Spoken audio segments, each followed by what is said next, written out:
Chapter 1497. Lowly commoner, move aside.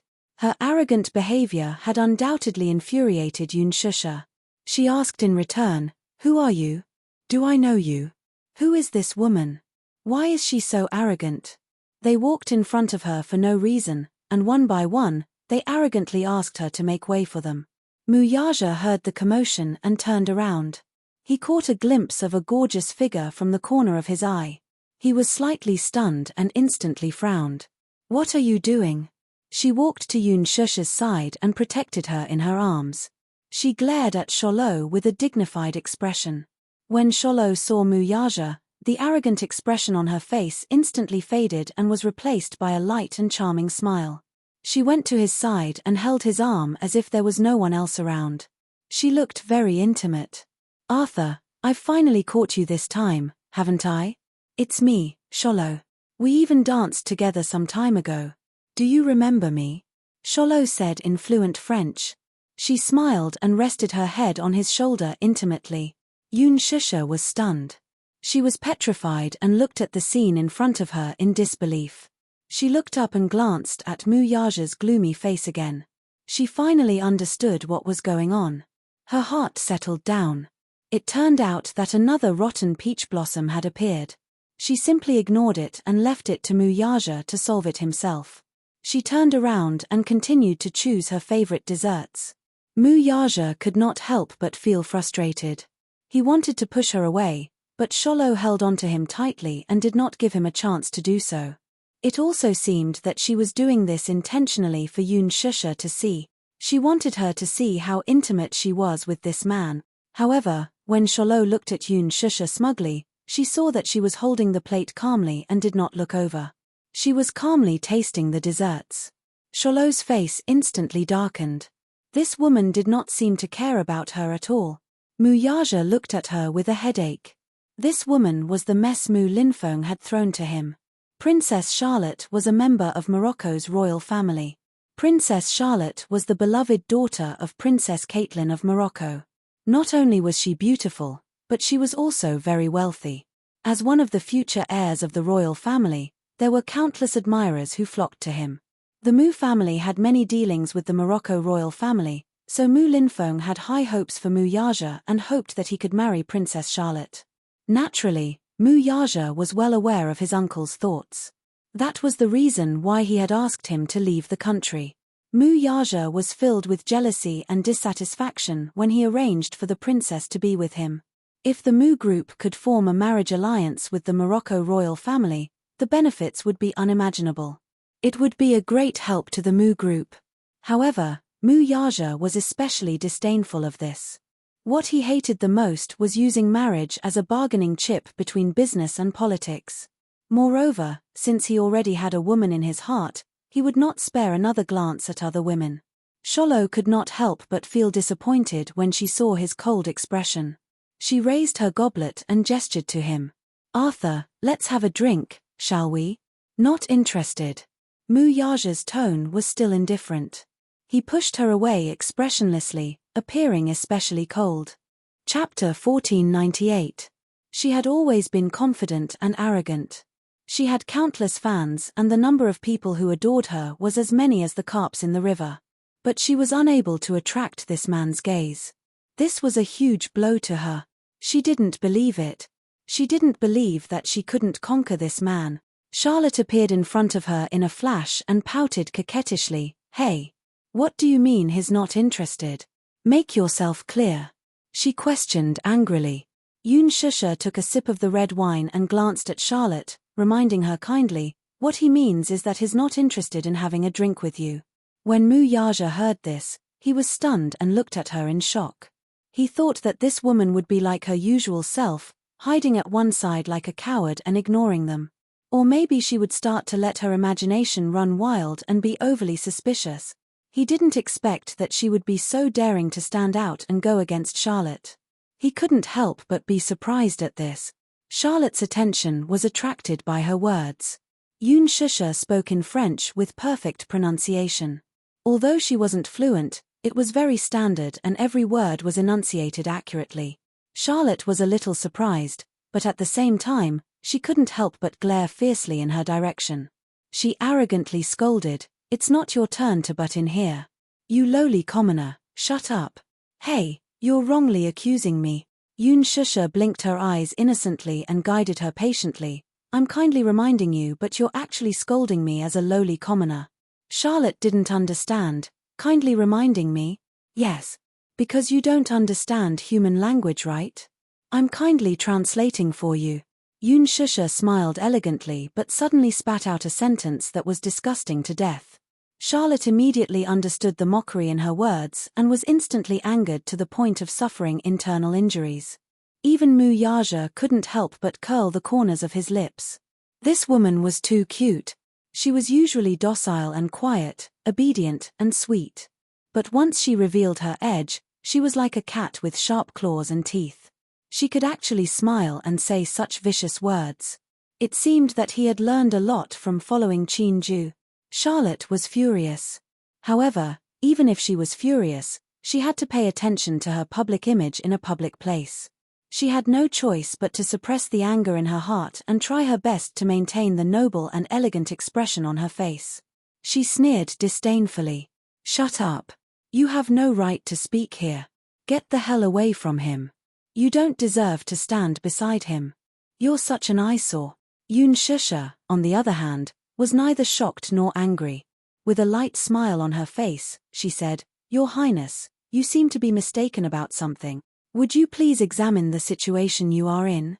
This is Milan, Italy, not Monaco, okay? Now that we're in Italy, can you please put away that disgusting princess act?" Charlotte was rendered speechless. She could only stare at her with her thick eyeshadow, wishing she could kill her with her gaze. Yoon Shusha glanced at her and smiled. "Don't stare at me with your dead fish eyes. Damn lowly commoner." Charlotte was at a loss for words. She was so angry that she clenched her fists. Her meticulously done nails were almost embedded in her palms. She glared at her fiercely. "Okay, I won't play with you anymore." Chapter 1499.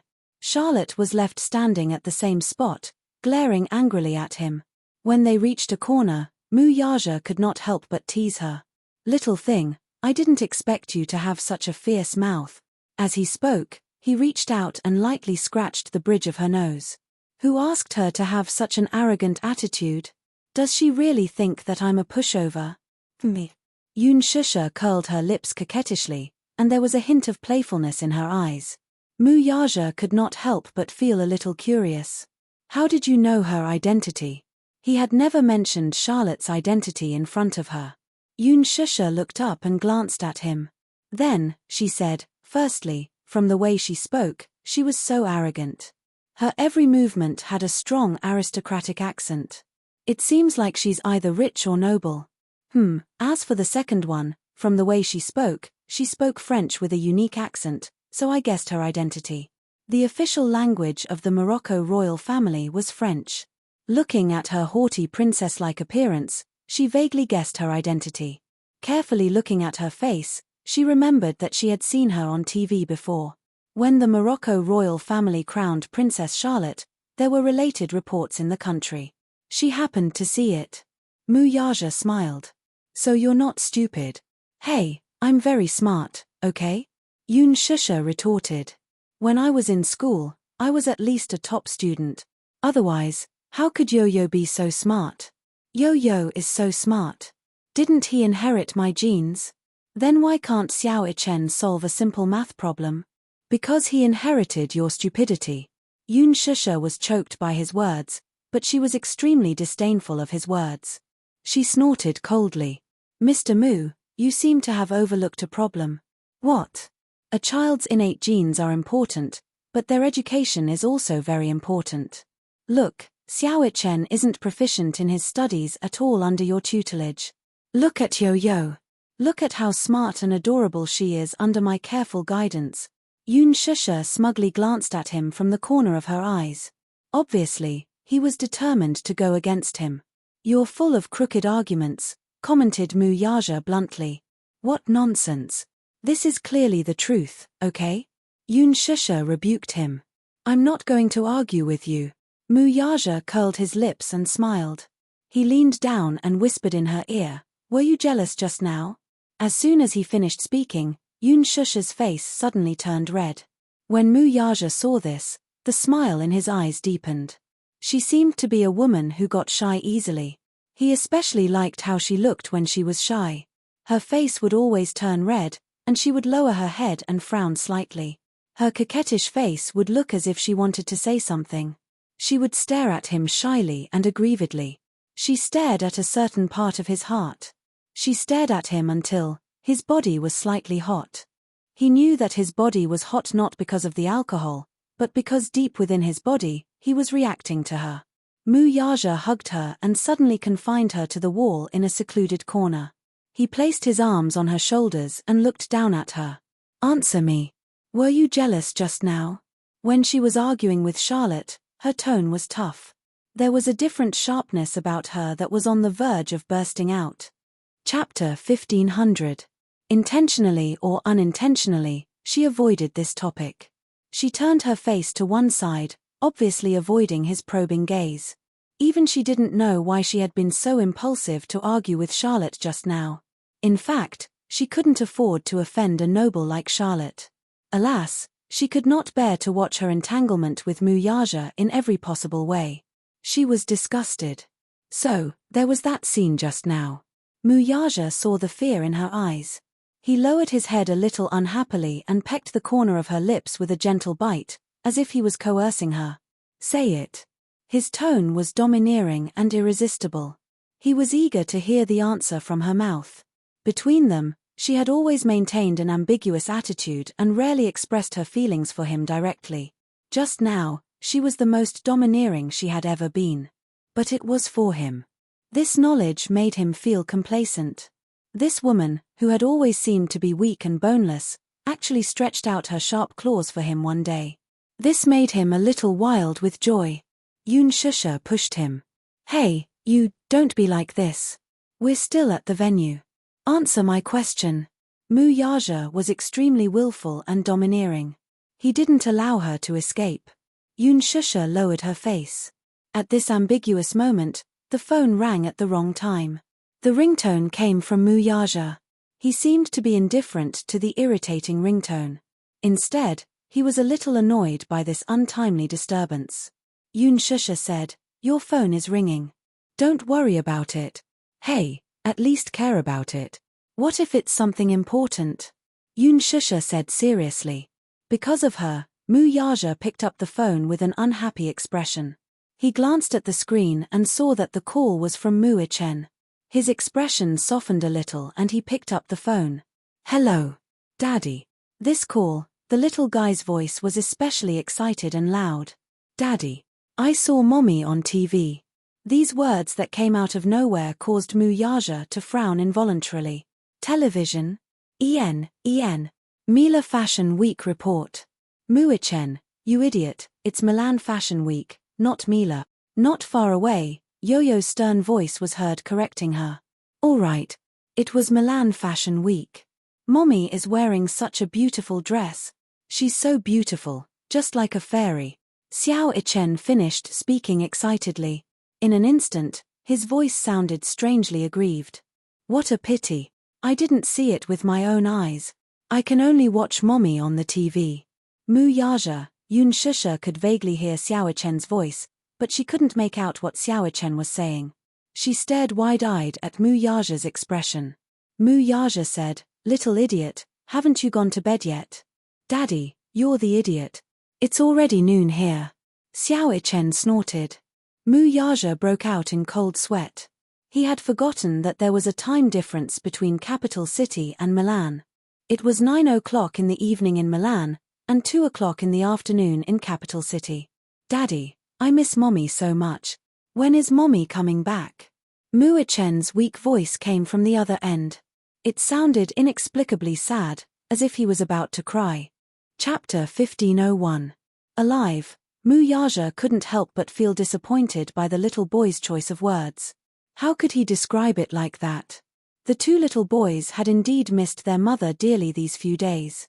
Yoon Shusha could still hear Mu Chen's heartbroken complaints through the phone. "I miss Mommy so much." She heard these words clearly. Hearing Mu-Chen's longing, Yun Shusha's eyes reddened. Yun Shusha had a few days of intense work. Once she was done with the recording of the love diary, she was dragged to the recording studio by her manager for a voiceover session. Just as she was done with the voiceover session, before she could even step into the house, she was dragged onto a private plane to Milan by her manager. She counted the days and realized that she hadn't seen the two little lads for about half a month. Yun Shusha missed them dearly. She snatched the phone from Mu Yaja's hand. Xiao Chen. The moment she spoke, there was a moment of dead silence on the other end. Then, Xiao Chen's ecstatic voice came through. Mommy. Mommy. His voice was extremely loud and clear. The child's tender voice was filled with 4 years of experience. Yun Shusha's eyes reddened. Xiao Chen, I'm so sorry. I haven't been able to tell you and Yo-Yo bedtime stories for the past few days. Mommy misses you so much, Xiao Chen asked softly. Mommy, when are you coming back? His helpless question hit the softest spot in Yun Shusha's heart. Her heart tightened and she blurted out instinctively, I'll be back tomorrow. Just as she finished speaking, she suddenly remembered that there were a few shows tomorrow. Qin Ju had repeatedly emphasized that these shows were very important and couldn't be missed. However, she was worried about the two little boys at home. She missed them dearly. She had no choice. The two little lads were much more important than work. Once he heard that Yun Shusha would be back tomorrow, Xiao Chen was overjoyed. He held the phone and jumped up and down excitedly. Awesome. Awesome. Mommy, what time will you be home tomorrow? I haven't booked the plane ticket yet, so I don't know. Oh, I see. In an instant, Xiao Chen's tone turned gloomy. He was indescribably disappointed. Yun Shusha couldn't bear it and immediately said, I'll definitely rush back as soon as possible, okay? Okay. Xiao Chen's voice was filled with vitality when he heard her promise. When Mommy isn't here, you must take good care of your little brother. Yun Shusha stared at her seriously. Little Chen hummed in acknowledgement before patting his chest in assurance. My dearest Mommy, don't worry. I took good care of Yo-Yo. Okay, be good. Stay at home and wait for Mommy to come back. All right.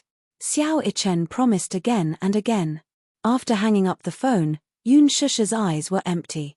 She thought about how Qin Ju would coldly reject her when she mentioned that she wanted to return home early. Just thinking about it gave her a headache. Is it too late to book the plane ticket now? There's no need to book the plane ticket. Yun Shusha looked at him in confusion. What do you mean?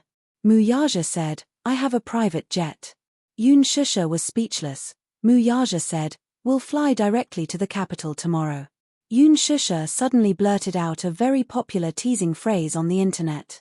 Tycoon, do you lack accessories on your thigh?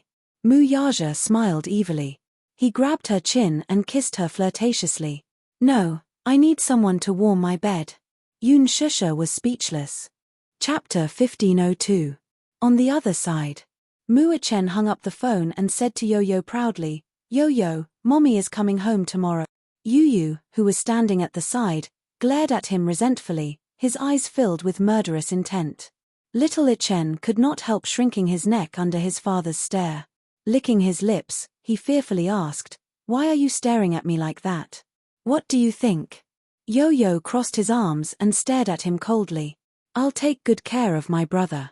Mu-Chen, aren't you embarrassed to say that? Mu-Chen blinked innocently as Yo-Yo stood in front of him and counted with his fingers expressionlessly.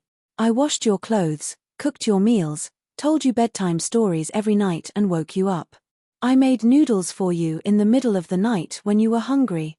Mu-Chen, who's taking care of who? The more he spoke, the angrier he got. When his mother was not at home, he had to take on the role of a father and a mother at home. He wished he could have 3 heads and 6 arms to take care of Mu-Chen. In the end, the lad was heartless. He turned around and asked for a reward from his mother. He even promised her that he would take good care of his younger brother. Who's taking care of who? Mu-Chen felt guilty. He looked at him timidly and begged, Yo-Yo, brother was wrong. Don't be angry. Mitch. Yo-Yo snorted coldly and put the laundry basket aside. He sat on the sofa angrily and crossed his arms. It was obvious that he was furious. Muichen went up to him in a fawning manner. Just as he was about to reach out to hold his brother's hand, the latter unceremoniously slapped his hand away and ignored him. Me. Go away. Wasn't it too late to try to please him now? Yo-yo, don't be angry. You don't look good when you're angry. Look at your face. It's wrinkled like an old man. Yo-yo looks best when you're not angry. Muichen coaxed him. However, his words only added fuel to the fire. Like an old man? Yo-yo glared at him and said proudly, "You're the old man." Yo-yo, don't be angry. Brother doesn't know how to talk. Yo-yo was speechless. He was completely speechless at his stupid brother. Idiot. Idiot. He's so stupid. Yu crossed his arms and turned his head to the side in a fit of anger. These days, he was like a full-time nanny, taking care of his stupid brother. She didn't eat well, was picky about what she wore, was naughty, broke several vases, and even shamelessly asked for a reward from mommy. Just thinking about it made him angry. Muichen sized him up carefully and said, "Yo-yo, don't be angry." Yu glanced at him coldly from the corner of his eyes. At this moment, the little lad was sitting on the sofa with his legs elegantly crossed and his arms crossed. His arrogant demeanor made him look like an elegant queen who was unapproachable. Muichen tentatively sat beside him and reached out to carefully massage his shoulders. Yo-yo, be good. Yo-yo, be good. Don't be angry anymore. Yo-yo rolled his eyes in his heart. Was this idiot treating him like a 3-year-old child? However, Muichen's flattery was still effective. Yo-yo suddenly said, "Be gentle." "Oh, okay." Muichen obeyed his orders obediently. He loosened his grip a little as he carefully massaged his son's shoulders and coaxed him sweetly. Yo-yo's worked hard. Brother will massage your shoulders. Chapter 1503. While she was enjoying the massage, she also reminded him to control his strength from time to time. Xiao Ichen smiled apologetically and had a lot of fun massaging her. Yo-yo, is it comfortable? It's just so. Yo-yo commented coldly without even lifting her eyelids. Little Ichen let out a defeated whimper and continued to work hard on the massage. Idiot, be gentler. Here, be a little heavier. It's comfortable. Hee. Xiao Ichen smiled proudly. His silly face was extremely cute. Yo-yo raised the corners of her eyes and glanced at him lazily from the corner of her eyes. She instructed, "You're done massaging. Go and dry the clothes." Xiao Ichen's face fell and he nodded unwillingly. Then, he carried the laundry basket and walked to the balcony with a sad face. Yo-yo's eyes curved into crescents. She snickered as she looked at Xiao Ichen's dejected back. A smug look appeared on her face. This guy can be quite cute sometimes. Qin Ju rushed to the hotel Jiu Xingze was staying at and knocked on the door. No one responded for a long time. He raised his eyebrows suspiciously and returned to his room. Qin Ju's suite was right next to Jiu Xingze's. He arranged for Yun Shusha to stay in the same hotel as Jiu Xingze on this trip to Milan. At the same time, he prepared a room key for both of them just in case. When he returned to his room, he found a spare room key for Jiu Xingze's room. He used the room key and successfully entered the room. However, what he saw was a dark room. He turned on the lights in the hall and closed the door. When he passed by the bathroom, he heard the sound of water flowing from the bathroom. He was shocked. He pushed open the unlocked door and rushed in. The sound of water came from the bathtub. He walked to the bathtub. There was no one in the bathtub, but it was filled with water. The shower head was not turned off and water kept flowing. The water in the bathtub kept overflowing and covered the floor. As soon as he entered, his shoes became wet. Jiu Xingze must have forgotten to turn off the shower head after showering. It seemed that he did not attend the banquet tonight and went straight back to the hotel. Qin Ju frowned and turned off the water. If he did not check in time, he did not know when to see if the water would to come flooding. Time to check. He walked into the bedroom and saw to the balconies open. The bedroom was a large suite, and the balcony was an open-air observation deck surrounded by floor-to-ceiling windows. The evening breeze poured in through the windows, making the curtains dance. The room was cold to the room. To the balcony, to the balcony, to the balcony. Jiyu Xingze, dressed in a black bathrobe, was leaning lazily on the sofa with his head lowered. In the darkness, she could not see his face clearly, but she could still feel the deep aura emanating from him. He seemed to be a little tired. Qin Ju's gaze fell on his hand. Between his fingers was a cigarette that was about to burn out. There was an ashtray on the low table next to him. The ashtray was full of cigarette butts. Qin Ju was stunned. In his impression, Jiyu Xingze seldom smoked. He was not addicted to smoking. He only smoked a few cigarettes to refresh himself when he stayed up late to memorize the script. However, it was rare for him to smoke so fiercely. Qin Ju's heart skipped a beat. Jiyu Xingze seemed to be lost in thought and did not notice his presence. Chapter 1504. Jiyu Xingze raised his hand and took another deep puff of the cigarette. However, this mouthful, perhaps because he inhaled too quickly, he choked fiercely. He suddenly covered his face and let out a heart-wrenching cough. Cough, cough, cough. It was heart-wrenching. Amidst his violent coughing, his fingers loosened and the cigarette fell on the carpet. The smell of burnt carpet instantly filled the air. Qin Ju frowned, quickly turned on the floor lamp, and walked over. Jiyu Xingze's wet hair was exposed under the light. He looked up in shock. When he saw Qin Ju, his eyes dimmed slightly. Qin Ju walked to his side and sat down. He looked at him angrily, only to see that his body was dripping wet, especially his hair. It was as if he had just been fished out of a bathtub. He was only wearing a bathrobe, and his hair was dripping wet. It was as if he hadn't wiped it, and the ends of his hair were still dripping with water. Qin Ju's heart ached when he saw this. How did this man in front of him become so decadent? In the past, Jiyu Xingze had always been high and mighty. He was cold, arrogant, and inviolable, like a king. He would never show such a weak side. Qin Ju could not help but feel heartbroken. At the same time, he could not understand. Xingze, how did you become like this? Ever since he terminated his contract with Jiyu Xingze and became Yun Shusha's manager, Jiyu Xingze did not hire another manager. He had his own studio. Everything in his acting career was managed by his team. Jiyu Xingze opened his eyes lazily and did not say a word. He grabbed the cigarette box on the table and put a cigarette in his mouth. He was about to light it.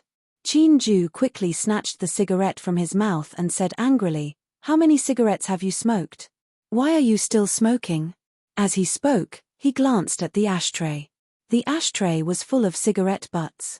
How many cigarettes had this guy smoked without saying a word? Qin Ju said angrily, "Your new album will start recording soon. Don't you want your voice anymore?" Jiyu Xingze said in a low voice, "Give it to me. Don't smoke anymore." Qin Ju ordered and confiscated the cigarette box. Jiyu Xingze watched his movements, but did not stop him too forcefully. He closed his eyes and let his body sink into the sofa, but his face was filled with unconcealable loneliness. Qin Ju sat down across from him and remained silent for a long time. After what seemed like a century of dead silence, Jiyu Xingze suddenly spoke slowly. "What should I do if I fall in love with someone I shouldn't?" Perhaps it was because of the cigarette, but his voice was a little hoarse and obscure. It was low and broken, revealing a little powerlessness and confusion. Qin Ju had never seen him so fragile. He moved his lips and took a deep look at Jiyu Xingze, but said almost cruelly, "Then don't love." Jiyu Xingze was confused.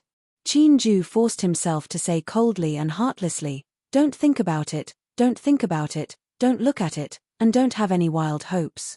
Jiyu Xingze stopped talking and looked down expressionlessly. Qin Ju said coldly, "Cut off all the feelings you shouldn't have." "Cut off all the feelings?" Jiyu Xingze said indifferently, "If it's that simple, it's not a bad thing." Qin Ju was speechless. Jiyu Xingze said unwillingly, "But I want her." "Her? Is it Shusha?" Qin Ju held his forehead helplessly. "There are so many women you don't want. Why her?" "Feeling." Jiyu Xingze uttered these two words after a long pause. Chapter 1505. However, Qin Ju was puzzled. He really couldn't understand why Xingze was so infatuated with Yun Shusha. "How do you feel?" Qin Ju asked. Xingze narrowed his eyes as if he was smiling. She gives me a warm feeling. Warm? Living with her will definitely make you feel at home. Jiyu Xingze paused and said, what I want, no one can give me except her. Don't let your imagination run wild. You'll meet someone more suitable. Qin Ju stood up and held his shoulders. He advised in a low voice, actually, Xingze, you deserve to meet someone more suitable. All this time, you've been too closed off and unwilling to come into contact with the outside world. You immersed yourself in work and numbed yourself. Actually, you can find someone more suitable for you. Jiyu Xingze frowned but didn't say anything in the end. Qin Ju sighed. Not long after his debut, he started to manage Jiyu Xingze. Jiyu Xingze had been in the industry for 10 years. He had been in the industry for 11 years. In these 10 years, he couldn't tell if it was him who made Jiyu Xingze or Jiyu Xingze who made him. After taking care of him for 10 years, Qin Ju's heart ached for Xingze. When he first met Xingze, it was during a high-level meeting. Xingze entered the entertainment industry because he was once spotted by a talent scout on the streets of America. He was invited to the company and was coaxed into signing a contract. Strictly speaking, Qin Ju was his second manager. At that time, Qin Ju was just 20 years old. He was promoted from an assistant to a manager and was considered a greenhorn. When he first met Jiyu Xingze, his first impression was that the young man had an arrogant temperament. He sat at the table with a few executives surrounding him. They were all smiling and looking at him as if he was a money tree. However, he didn't say a word. His expression was cold and there was no emotion in his eyes. At that time, the domestic entertainment industry wasn't at its peak. At that time, Hong Kong, Taiwan, Japanese, and Korean idols were very popular. Jiyu Xingze was like a piece of high-quality jade. Even though he hadn't been carved, he was still natural. He was the kind of person who would be attracted by his handsome appearance at a glance. He had unlimited potential. However, it wasn't until he got to know him better that he understood that this youth's coldness seeped into his bones. He was the illegitimate son of the Jiyu family in the capital. He had the blood of the Jiyu family, but he was not acknowledged by the Jiyu family. When he was very young, he was exiled abroad and lived alone. The reason why Jiyu Xingze was exiled was because he was overseas and had nothing except for his expensive living expenses. There was no affection, no family, no friends. His mother had left him a long time ago. Therefore, it could be said that Jiyu Xingze had always been alone. Therefore, the first time they met, Qin Ju saw a strong sense of loneliness and melancholy in his eyes, as well as a distant aura that was difficult to get close to. He was usually a man of few words. It was only when he was on stage that he forced a smile as if he was wearing a mask. She was blessed with exceptional beauty and was sought after by her fans. Her first album was a whirlwind and she became famous overnight. Ever since his debut, Jiyu Xingze had been a rare, high-quality idol in the entertainment industry. He was immune to any rumors. The entertainment industry was a big dye vat. No matter who stepped into it, they would be tainted. The relationships between men and women in the circle were very messy.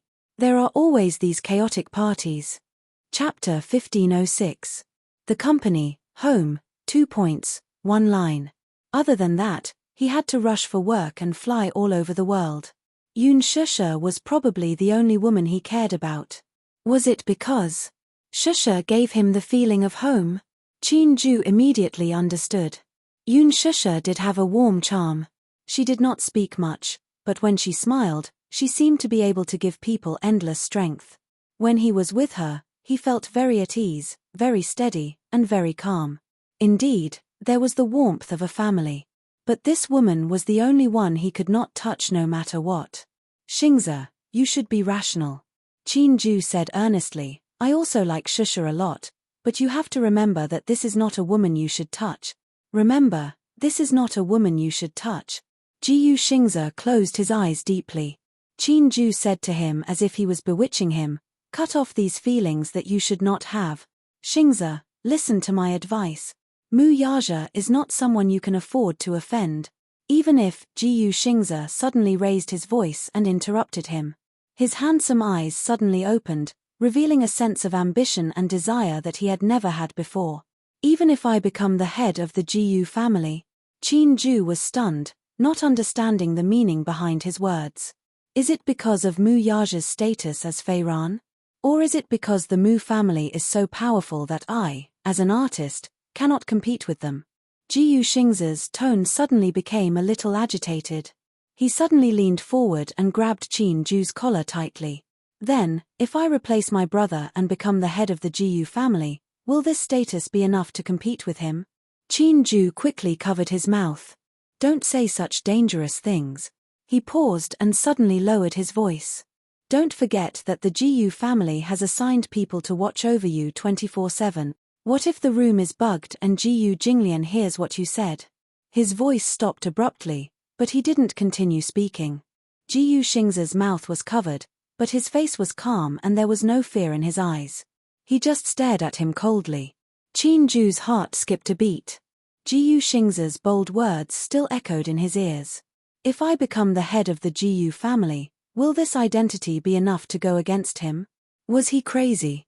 In order to snatch a woman from Mu Yaja, he didn't hesitate to compete with Jiyu Jinglian for the position of the head of the family. Was he crazy? Qin-ju suddenly asked, how much do you love her?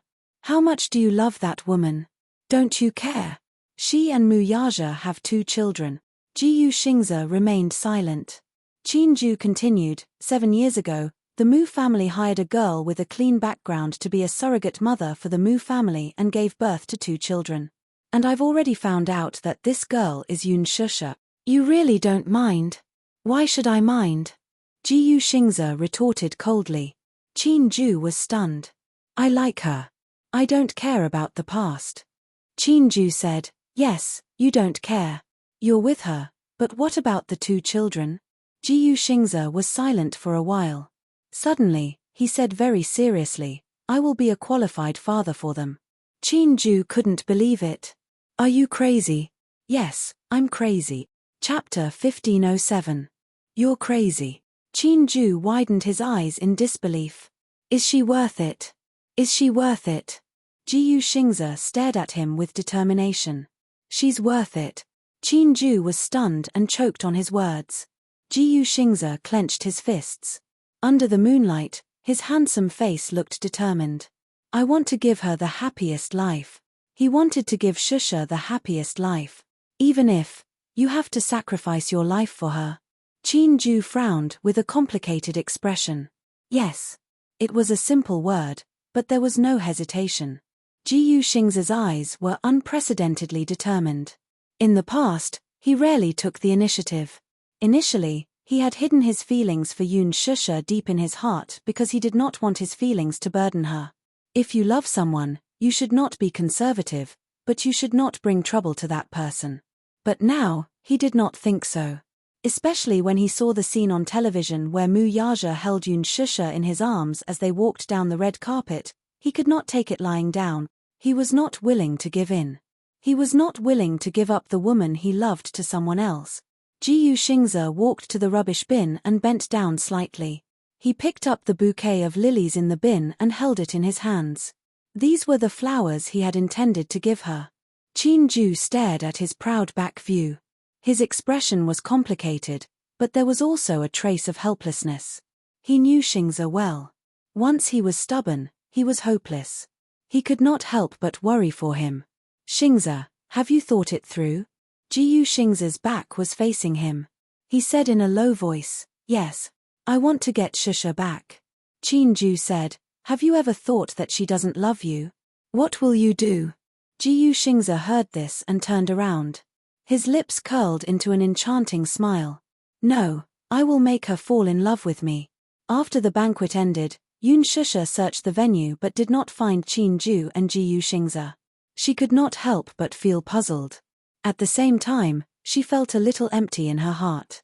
Why wasn't Jiyu Xingze at the banquet? She did not see him today. Could it be that he did not attend? Did something happen? She was actually a little worried. Originally, Jiyu Xingze had invited her to walk the red carpet with him, and she had agreed. But now that she had broken her promise, she could not help but feel a little guilty. When she dialed Qin Ju's number, she couldn't get through either. Mu Yaja hugged her and asked, "Who are you looking for?" Yun Shusha turned around, and the panic in her eyes disappeared. She immediately replied, "I'm looking for Qin Ju." "Why are you looking for him?" "I'm checking on you." Yun Shusha glanced at him. Why did it sound like an interrogation? "Why? Can't I ask?" Mu Yaja pretended to be unhappy and said, "It's so late. He should be back at the hotel. Then he should have told me. I've already greeted him." "What?" Mu Yaja leaned close to her ear and said ambiguously, "I told him that you are mine tonight." "Hey." Yun Shusha gritted her teeth. She was a little angry at him for spouting nonsense. She could not help but glare at him. "Why did you say that?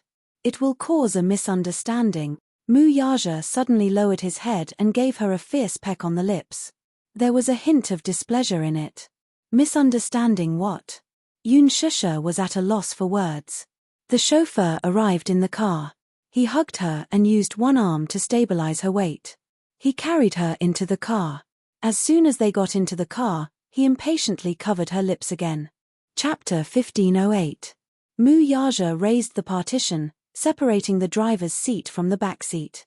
At the same time, he trapped her in his arms and kissed her passionately. In front of him, she was no match for him at all. She met his aggressive kiss with difficulty, but for a moment, she was so frightened by his ferocious strength that she did not know what to do. In just a short while, she was dizzy from his kiss and turned into a puddle of spring water in his arms. She was completely powerless to resist and was no match for his attack. As her consciousness drifted away, he hugged her and sat her in his arms. His long legs supported all of her weight as he hugged her back and continued this deep kiss. Yun Shusha was so pitiful that she was in a daze from his kiss. She closed her eyes and felt that the man in front of her would have turned into a flood and mercilessly devoured her in the next second if they were not still in the car. This kiss was not enough for him to taste her beauty. He went so far as to put his hand under her skirt. Yun Shusha was at a loss for words. "Ah." Her face was as hot as blood. "Don't." She lowered her voice and begged pitifully. Hearing her begging, Mu Yaja opened his handsome eyes and stopped her. "What?" "Hey. We're still in the car." The more Yun Shusha spoke, the redder her face became. "You. Don't be like this." "Don't what?" Mu Yaja mischievously tempted her to continue speaking. Yun Shusha's face was so red that she could not speak. She wanted to say that they were still in the car. Could he be a little more cautious and not be like a hungry wolf? Mu Yaja lifted her chin and his gaze fell on her beautiful face with simple makeup. His fingertips gently rubbed those alluring lips. Originally, her lips were smeared with a layer of bright red lipstick. However, after a passionate kiss, the color of her lips had already faded and returned to their original pink color. However, it was such a natural cherry blossom pink color that it was extremely easy to arouse his desire to ruthlessly ravage her. "Kiss me." His words were not to be defied. Yun Shusha bit her lips hard, but she was too ashamed to obey his orders. Mu Yaja saw her hesitation, and his eyes burned with passion again. When Yun Shusha saw this, she was afraid that he would go berserk, so she ignored everything else and held his handsome face with her small hands, clumsily pressing her lips against his. She carefully licked and kissed him, the tip of her tongue delicately tracing the shape of his lips. Her inexperienced kissing skills made him unable to be satisfied. Kissing like this, there was no way to enjoy himself to the fullest. What a stupid woman. She didn't know how to kiss at all. He bit her lips unhappily, causing her to cry out in surprise. However, in the end, he still managed to hold himself back. Mu Yaja fiercely restrained himself and allowed her to kiss him clumsily. Her small hands held his face and kissed him sincerely and seriously. He couldn't bear to interrupt her. "Chumph, stupid woman." As he hugged her, he felt that every minute and every second that passed was an indescribable torture. Especially when her exquisite figure was intimately snuggled up to him, it was torture in disguise. Mu Yaja gritted his teeth as fine sweat seeped out of his temples. The car arrived at the entrance of the hotel. Chapter 1509. Mu Yaja hugged her waist and said, "Get off the car." At this moment, Yun Shusha's body was slightly limp. That lingering kiss earlier had almost suffocated her. Hence when he hugged her waist, he quickly noticed that something was wrong with her body. Looking at her weak and boneless figure as she fell into his arms, Muyaja raised his eyebrows slightly and there was a teasing and playful look in his eyes. Why, can't walk anymore? No matter how one looked at it, the curve of his lips was playful and full of evil. Shusha couldn't help but feel annoyed and at the same time, she hated this man's evil smile as she stared at him in annoyance, feeling extremely embarrassed. She tugged at his sleeve and stammered, My legs are a little numb. Muyaja curled his lips slightly but there was an ambiguous flame in his eyes which landed on her face. So much so that Shusha felt even more embarrassed from his deep gaze. This man. Really? This man was too evil. She was so embarrassed and wasn't the main culprit behind all of this because of him? Muyaja casually admired her embarrassment and didn't pull her or hug her. He just watched as she slowly got off the car and with his long arms, he pulled her into his embrace. He couldn't help but kiss her earlobe as his heart was getting more and more anxious for her. However, he still forcefully endured it and in his voice, there was a trace of unusual oppression and obscurity. Little thing, is this all you've got, Ian? Shusha was even more embarrassed and angry as she raised her hand and hammered his chest. Muyaja didn't even bother to dodge as he allowed her to punch him. To him, this little fellow's fist strength was really insignificant and it was just like scratching an itch. He stretched out his long arm and firmly supported her. His right arm exerted a little force and her entire body was wrapped in his embrace. Compared to his 188 body, she was just too petite.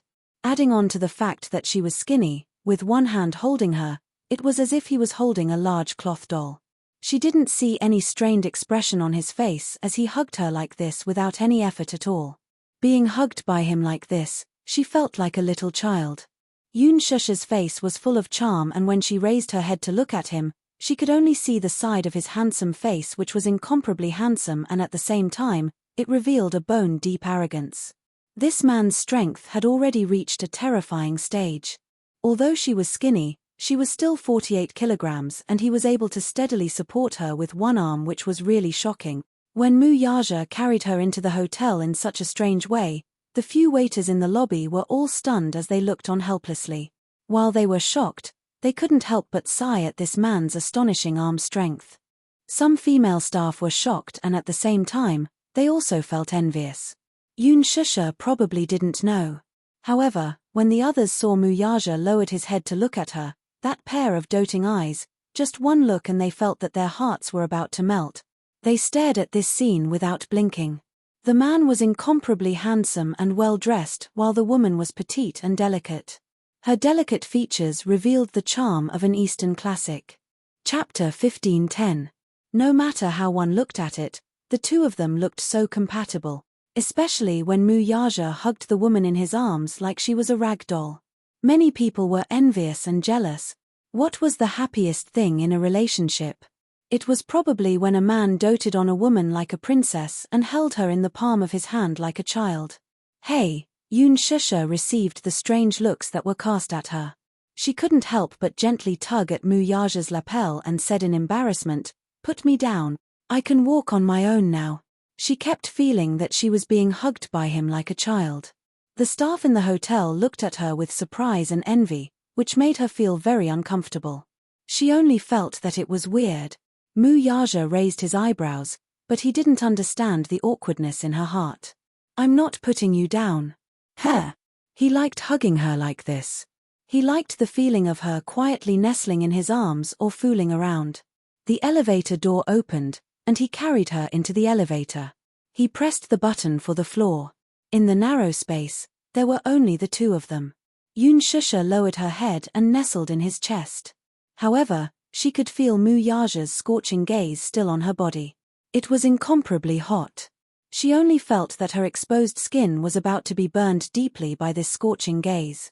The floor jumped over the 8th floor and headed towards the 15th floor. The suite he booked was on the 15th floor. When the elevator door opened, Muyaja carried her and walked towards the room. He took out his key card and swiped it to enter the room. Muyaja put her down and casually locked the door. Shusha was wearing 8-centimeter high heels. When she landed, she was caught off guard. She lost her balance and almost fell. However, the man quickly grabbed her arm and helped her up easily. "Why are you so clumsy?" He didn't hide the teasing and ridicule in his words. When the sound of the door being locked was heard, Shusha didn't even have time to react. She felt the man's warm palm push her. Then, that solid and tall body covered her. While she was still in a daze, her body was pressed against the door by him. When she felt the incredible heat coming from his body, she instantly turned pale. "Muyaja." She pushed him in embarrassment. How did this man turn from a well-dressed business tycoon into a wild beast the moment he entered the room? Along the way, she felt the scorching gaze in his eyes. Her heart was uneasy, but this man was too. They had just entered the door and were still at the entrance, but he seemed to be a little impatient. Muyaja pressed her down and lowered his head. No matter how elegant a man was, he wouldn't pretend to be a gentleman at this moment. He admitted that he couldn't wait to have her. Thus, he lowered his head and kissed her on the lips. His aggressive stance was completely on par with the ferocious strength from before. He didn't give her any room to resist at all, and he took her shock and anger into his mouth. In this aspect, men had always held the absolute initiative. No man liked to dilly-dally and oppress himself when it came to matters of the heart. He casually took off his suit jacket. He was like a teenager who had tasted forbidden fruit for the first time. He wanted to taste her. Chapter 15:11. Other than her, he had never touched any other woman. However, out of so many women, he could not resist her. He could not get enough of kissing and tasting.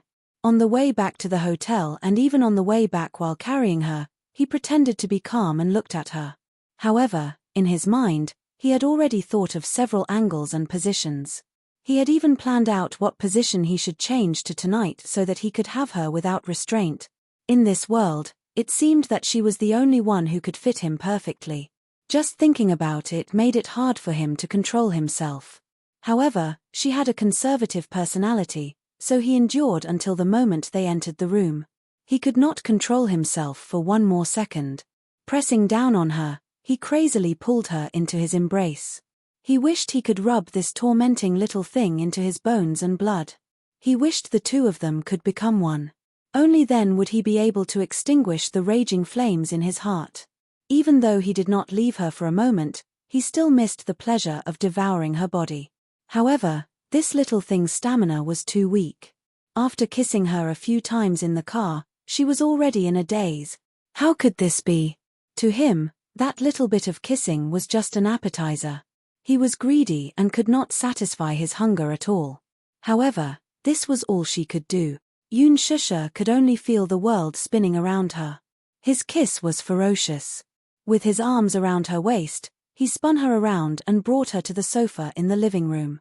In the dark, he pressed her down on the sofa and tasted her sweet breath without restraint.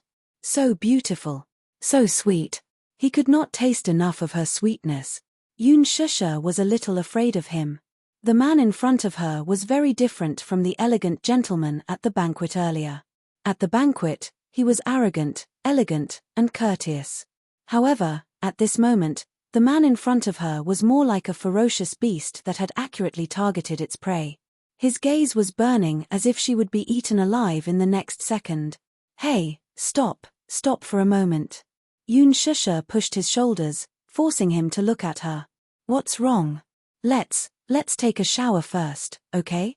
She spoke softly as if she was begging him to be merciful. She wasn't ready yet. If he had been a little gentler, she wouldn't have been so frightened. But who was Muyaja? How could he be so easily dismissed? How could he not tell that she was just brushing him off? It seemed that this little woman still hadn't adapted to her style. However, if this kind of thing was suppressed, it would inevitably not be enough fun, especially at this moment, under the moonlight, the way she looked limp in his arms. Her cheeks were tender and rosy, like a delicate flower bud, bashful and waiting to bloom. It was as if he had fallen into a hopeless demon. How could he control himself? "After this, I'll go wash up." After he finished speaking, he greedily kissed those lips that were as sweet as a peach, and he felt the flames in his body ignite. He stopped suppressing himself and possessed her. Yoon Shusha let out a muffled groan. She was frightened by his overbearing force. Her face was incomparably red as she bit her lips. However, she still could not help but let out a low pleading sound. This man was too vile. Chapter 15:12. After a brief lull in the battle that lasted for an hour, the man buried his head in her neck and breathed freely. He felt incomparably refreshed after venting all of his desires. Yoon Shusha closed her eyes as her chest heaved up and down. She was so weak that she couldn't even lift her eyelids. The man's powerful and sexy panting kept ringing in her ears. Her small hands were on his shoulders, and her fingertips were slightly clenched. Muyaja raised his head to look at the woman in his arms. She was sweating profusely and her clothes were sticky. After a battle, she was exhausted. Her expensive dress was torn into pieces by the man and thrown to the side mercilessly. Yoon Shusha nestled in his arms tiredly, but she couldn't muster any strength. "Go take a shower," Muyaja said in a deep voice. However, he only said half of what he wanted to say. The second half was, "Continue after you're done." Yoon Shusha nodded in confusion. She looked at the man in front of her who had restrained his fierce aura and felt relieved. She was elated at the thought of being able to lie on a warm bed and rest after a comfortable bath. However, at this moment, she was like Little Red Riding Hood in a fairy tale. She didn't know that a big hungry wolf was silently hiding his tail behind his back and not showing it to her. After all, how could a man who had been suppressed for so long be so easy to get rid of? Muyaja carried Yoon Shusha into the bathroom. The room he booked was a presidential suite. Just the bathroom alone was more than 20 square meters. The bathtub was big enough for 2 people to lie down in, and it was big enough for the 2 of them to have sex with each other. He turned on the shower and held her in his arms as he carefully massaged her thighs. Yoon Shusha blushed beyond reason. This man. How did he know that her thighs were so sore at this moment? However, she couldn't help but admire Muyaja's attentiveness. Usually, after sex, he would pay attention to her movements when she got out of bed. He always felt that her thighs were a little uncomfortable and her walking posture was a little unnatural. He seriously looked up some information in this regard. Yoon Shusha could not help feeling satisfied. She nestled in his arms and allowed him to knead and pinch her as she fell into a sweet sleep. Just as the bathtub was filled with water, the doorbell suddenly rang. Muyaja raised his eyebrows suspiciously. He didn't want to pay attention to it, but the person outside the door saw that no one was paying attention and rang the doorbell even more impatiently. Yoon Shusha was awakened by the doorbell. She looked up and opened her eyes in confusion. "Who's ringing the doorbell? I'll go take a look." Muyaja knitted his brows in displeasure. He got up, put on a bathrobe, tied it up, and walked out of the door. He walked to the entrance, and as soon as he opened the door, he was stunned. He saw Lin Ji standing outside the door.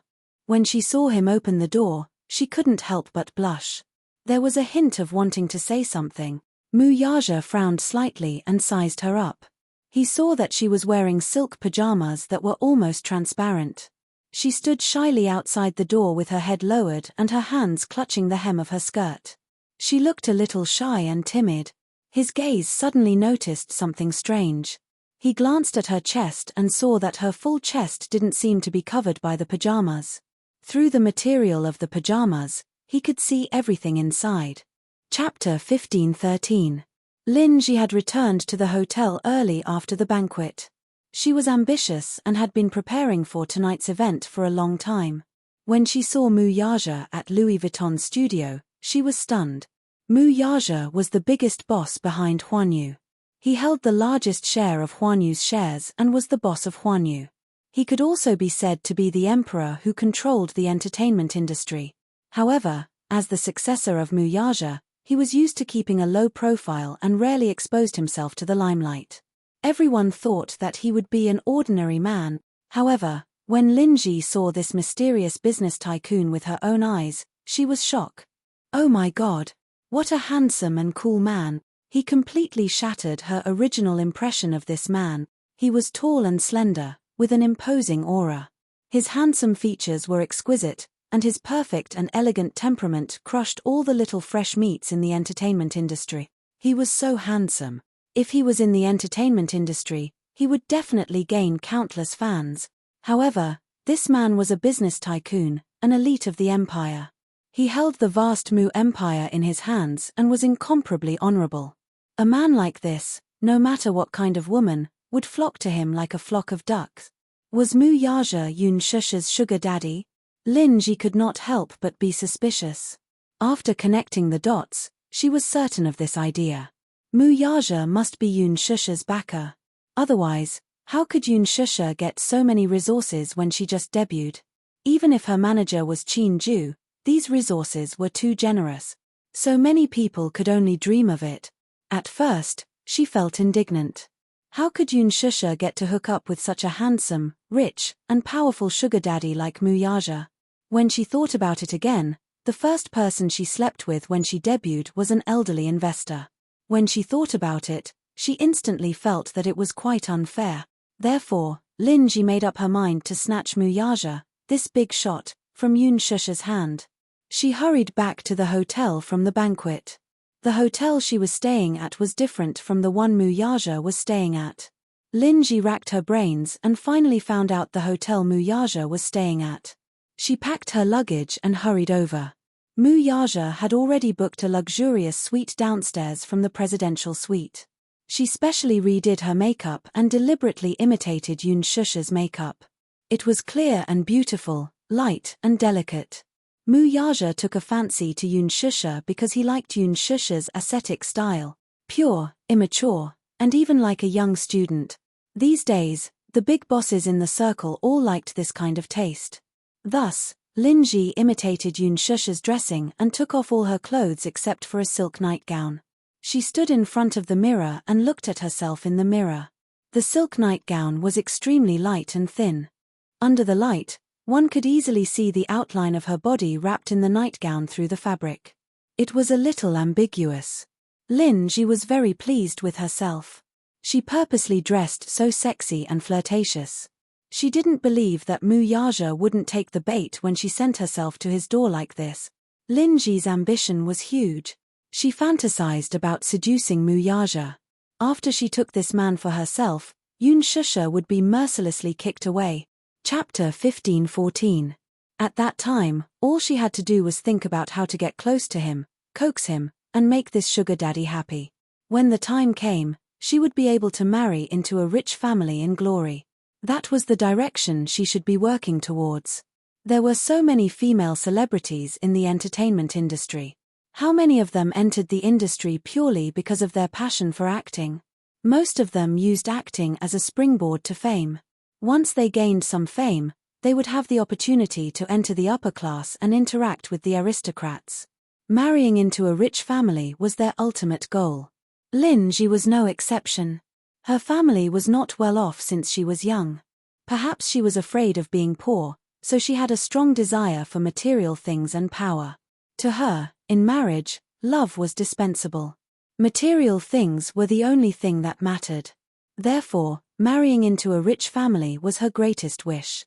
When Lin Ji arrived, she was fantasizing that if her plan was successful and she could gain Mu Yaja's favor, it would be best if she could kick Yun Shusha out of the picture. Then, she would be able to flaunt in front of Yun Shusha. According to the rumors, only one of the gowns Yun Shusha wore at the Fashion Week was provided by Louis Vuitton. No one knew where the rest came from. Could it be that she had bought them herself? They must have been given to her by Mu Yaja. Whether it was the ink-style gown or the Cheongsam gown that stole the limelight at the banquet, Mu Yaja had probably bought them at a high price for her to wear. What a generous gift. Mu Yaja was really generous when it came to her. Lin Ji's heart was filled with envy. In her heart, she yearned for Mu Yaja even more.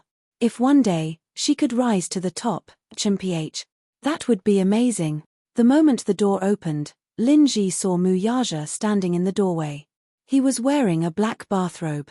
It seemed that he had just come out of the bathroom. His entire body was dripping wet, and his hair was slightly messy and slanted. It covered his brows and left a deep shadow on his eyelids. Fine droplets of water dripped from the ends of his hair. It was obvious that he had just come out of the bathtub. Lin Ji's heart skipped a beat, and her face turned red. This was not an act. She was really mesmerized by Mu Yaja's handsome face. For a moment, she had completely forgotten the lines that she had prepared over and over again. She had forgotten how to open her mouth at that moment. She looked down and saw the man's slightly open chest. His chest was exposed to the air. His muscles were well-defined, and there were water droplets on them. His sexy muscles stretched all the way down. Damn it, he was so charming. Lin Ji lost control of herself for a moment.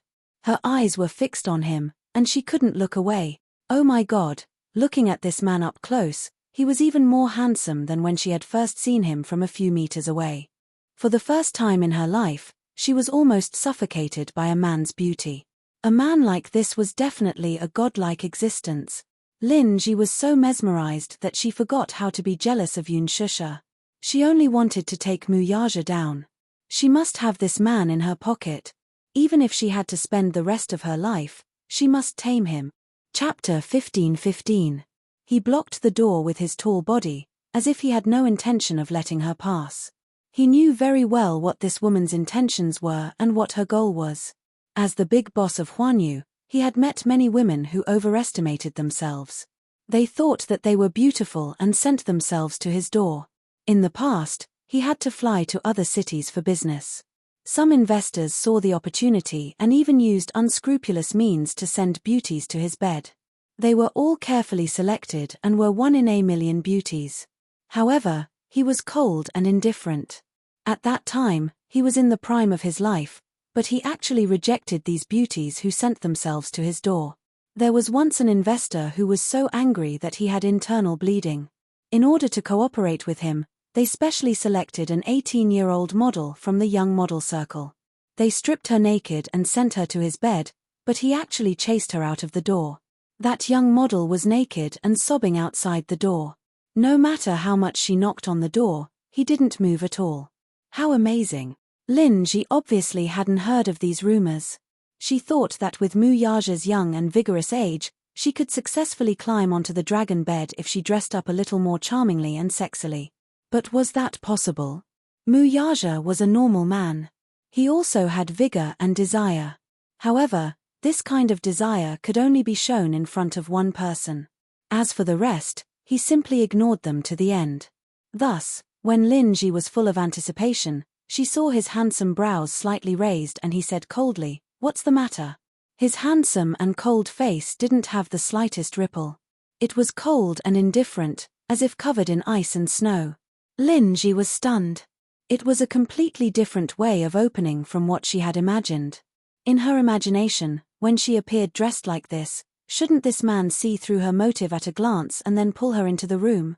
Was there something wrong with her? Lin Ji couldn't help but carefully re-evaluate herself. There was nothing wrong with her. She even purposely pinched Shusha's demeanor. Shusha was just like her name. Her name was poetic and picturesque. She was also beautiful. If she had to be described, she was like the clouds in the mountain stream and the running water in the small spring. She had a unique style of the Jiangnan water village. Thus, Lin Ji deliberately followed Shusha's template and put on the same makeup as Shusha. When she looked at herself in the mirror, she actually looked similar to Shusha. Mu Yaja must have taken a liking to Shusha because he liked her temperament. Delicate and pretty, pure and beautiful. It was like a piece of flawless jade. Since that was the case, she would follow Shusha's example and imitate her. However, from Mu Yaja's indifferent eyes, her meticulous plan seemed to have some flaws. Not being able to attract this man at first glance made her feel a little frustrated. However, Lin Ji wasn't discouraged. When it came to sending herself to the door, Lin Ji knew that she had to be thick-skinned. She couldn't care less about face and dignity. Even if she had to beg him on her knees, she had to beg him to take her. Thus, Lin Ji raised the hand that was originally behind her back. In the palm of her hand was a bowl. Chapter 15:16. Lin Ji held the bowl, her eyes curved into crescents as she asked timidly, "Mr. Mu, may I sit in your room for a while?" The moment she said that, coupled with the bowl, her intention was clear. Whether it was in the open or in the dark, it was a hint to Mu Yaja. A bowl, homophony, one night. This was a clear indication that she wanted to sleep with him for a night. Sometimes, the unspoken rules hidden in the unspoken language were just that wonderful. The entertainment industry loved literature and art. So much so that even the act of sleeping with someone could be done in such a stylish manner and be bestowed with such elegant sentiments. Muyaja frowned slightly. Before he could say anything, Linji was afraid that he would reject her, so she immediately expressed her attitude. Mr. Mu, don't worry. I'm very obedient, very obedient. I'm a very obedient woman. I won't do anything that makes you unhappy, and I won't play any tricks. I'll definitely follow your orders like an imperial edict. But, please don't reject me, okay? After a pause, Linji moved greedily and cautiously a few steps closer to the door. Tonight, she had to enter this room. Even if she couldn't climb into his bed, it didn't matter. Entering this room would at least mean that she had succeeded. Not far from here, she had specially ordered someone to secretly take a video. Once she entered this room, they would make a screenshot. When the time came, even if she didn't succeed in hooking up with a big shot like Muyaja, she could still use these videos to create hype. Linji had put a lot of thought into this and was very scheming. Muyaja asked coldly, "Who asked you to come?" Linji was stunned. "There's no one. I wanted to accompany you of my own accord. No need," Muyaja said decisively and was about to close the door. However, how could Linji give up just like that? Seeing that Muyaja was about to close the door and shut her out, she made up her mind. She clenched her teeth and unexpectedly stretched out her leg, trying to use her own flesh and blood to block the door from closing. Muyaja didn't notice at all, and he didn't expect her to do that. The door closed and her leg was pinched. With a stifled cry, Linji's legs went limp and she half knelt by the door. Muyaja turned around and realized what had happened.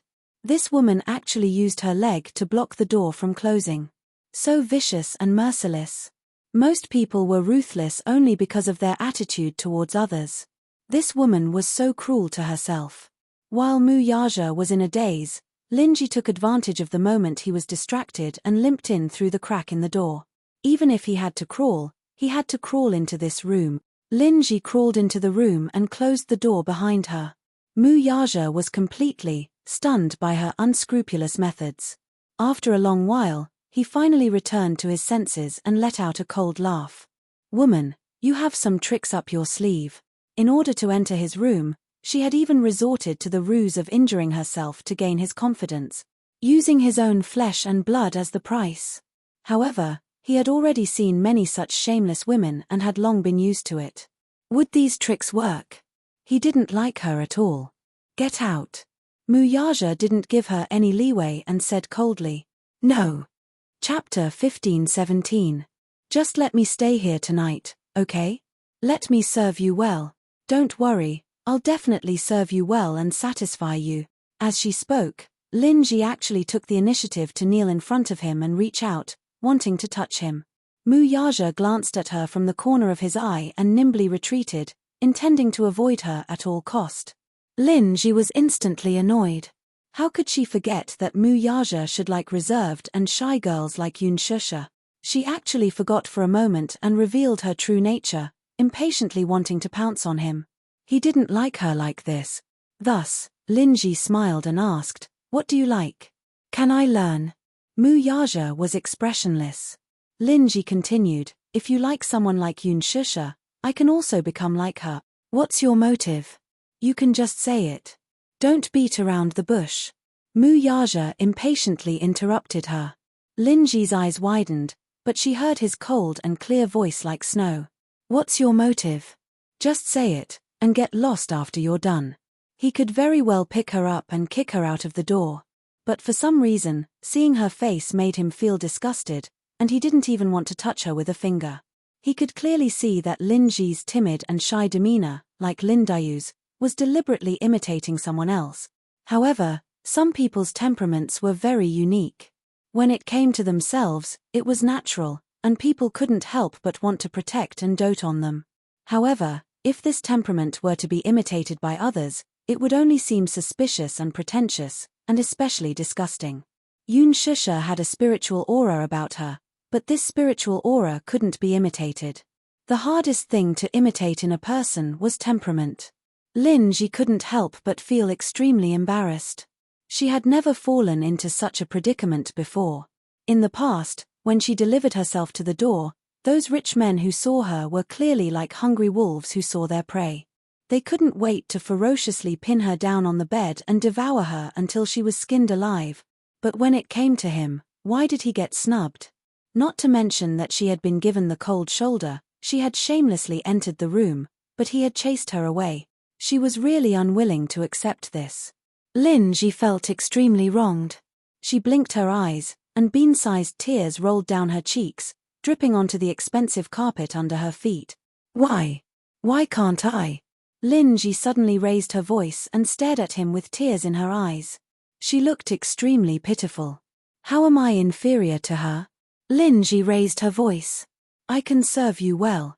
At the same time, I will be very obedient. If you say one, I won't say two. Before he could finish, Yun Shusha's shocked voice suddenly came from the bathroom. Mu Yaja. Mu Yaja suddenly turned his head, only to hear Yun Shusha's suspicious voice. Who's in the living room? Yun Shusha was originally lying in the bathtub, leisurely taking a bath. She was exhausted from being tormented by him. Looking at her body, she was bitten by a vile man with bruises intertwined, as if she had been bitten by poisonous insects. The shower in the bathroom was still running, so at first, she couldn't hear the movement outside the door at all. Until Lin Ji's grievances and cries alarmed her. Only then did she realize that there was someone else outside the door. Chapter 15:18. However, her brain was slow to react and she couldn't remember who it was. However, she could tell that it was a woman. Yun Shusha was shocked and curious about what was going on outside the door. She could hear a hint of conflict in the woman's voice. Hence, she stood up and casually wiped her body. Then, she put on a bathrobe and walked out of the room. Mu Yaja. Yun Shusha called out softly again, but it sounded very natural. Lin Ji finally heard that the voice wasn't a hallucination. There was a woman in this room. This woman is so capable. She could call Mu Yaja by his full name. He was a big shot with high authority and was from a prestigious family. She didn't even dare to look him in the eye. Yet, this woman could call him by his full name. She didn't have the time to figure out who this woman was.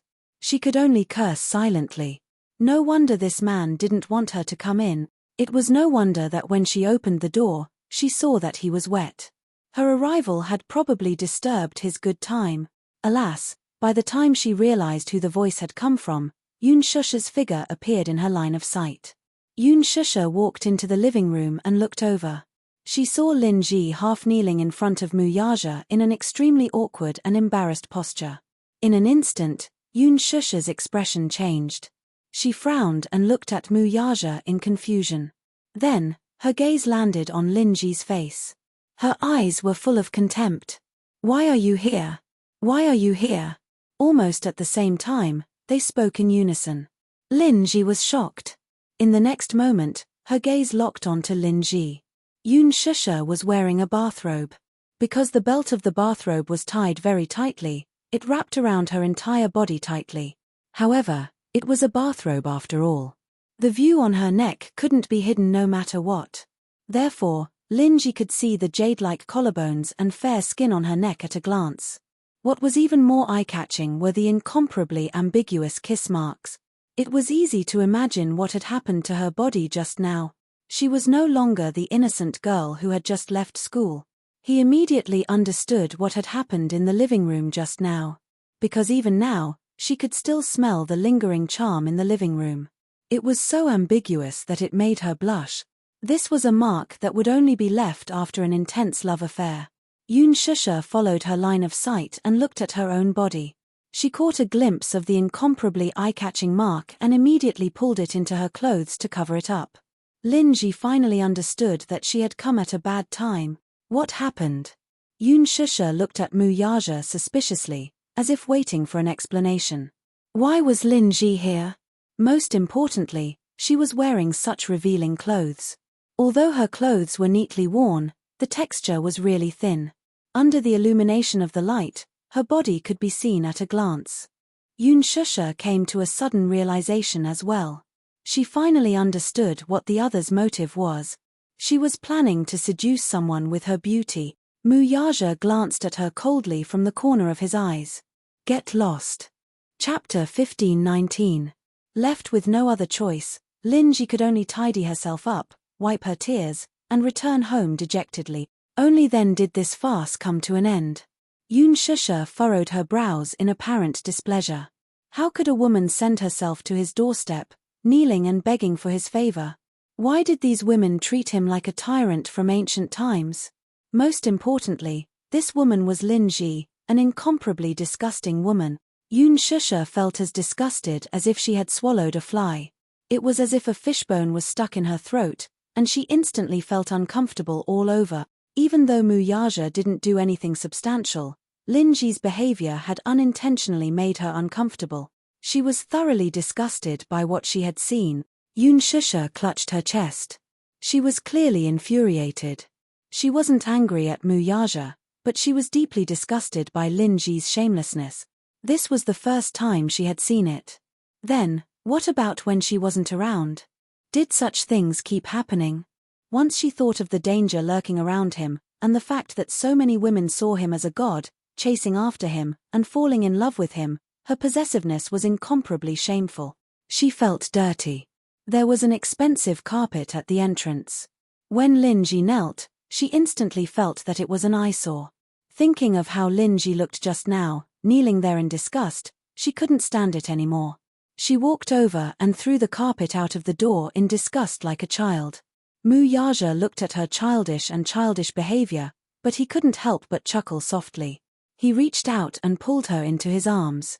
However, he noticed that her body was extremely stiff. He knew that she was disgusted, and even a little jealous. However, he still found it funny, and asked knowingly, "What's wrong?" "Nothing." Yun Shusha gave a cold reply, as if she was a little peeved. Mu Yaja smiled faintly.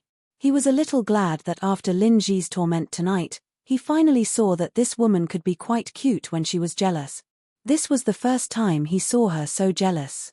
She was fuming with anger, her hands holding her lapels, and a hostile aura that kept people away. Especially on that delicate and cute face, her delicate lips were slightly pouted, and he couldn't help but want to kiss her. And he, too, had done the same. He grabbed her chin, leaned in, and kissed her lips. Yun Shusha pushed him away a little angrily, and questioned him a little unhappily, "Does this happen often?" Compared to her inexplicable anxiety, he seemed to be very patient, and responded unhurriedly, with a nonchalant attitude. Yun Shusha was even more displeased. Do women like her often come knocking on your door in the past? The she was referring to was naturally Lin Ji. She wondered if there were many women like Lin Ji who had ulterior motives, coveting him. Were those women still sending themselves to his door dauntlessly, like a stream of carrots crossing the river, and begging for his favor? They were clearly in a civilized society of the 21st century, but these things that only happened in ancient times were really happening to her now. How laughable. There were actually women who trampled on him like this. He was happy to see her doubtful attitude. Chapter 15:20. Did this stupid woman finally have a sense of crisis? Did she finally understand that her man was also in high demand and that many women were eyeing him covetously? Finally, she was worried about this too. Mu Yaja was especially satisfied. However, he pretended to be natural and said, "A lot." His provocation was not intentional. Hence, Yun Shusha did not detect anything unusual from his tone. She frowned and looked shocked. "A lot?" "Yes." The man's lips curled into a smile as he retorted, "Isn't it normal?" Yun Shusha was suddenly speechless. Yes, wasn't this a very normal thing? There were many such scenes in the entertainment industry. Lin Ji was one of them. Yang Bingqing, Han Yuyan, and the other A-listers had all done the same.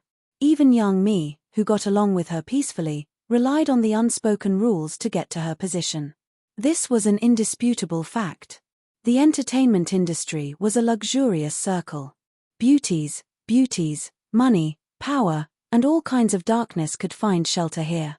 Yun Shusha's body stiffened when she thought of this. Mu Yaja said lazily, There are many women in the entertainment industry. In order to get to the top, they send themselves to the rich man's room. What you don't know is that whenever I book a hotel, my hotel room number and all other information will be revealed in the next second. Then, many women will appear at my door, dressed in all kinds of flirtatious and seductive clothes. Yoon Shusha asked relentlessly, "What about you? Do you open the door and let them in?" "No." Mu Yaja was very calm about this. "No." Yoon Shusha was clearly skeptical of his claim. Then what exactly was the situation just now?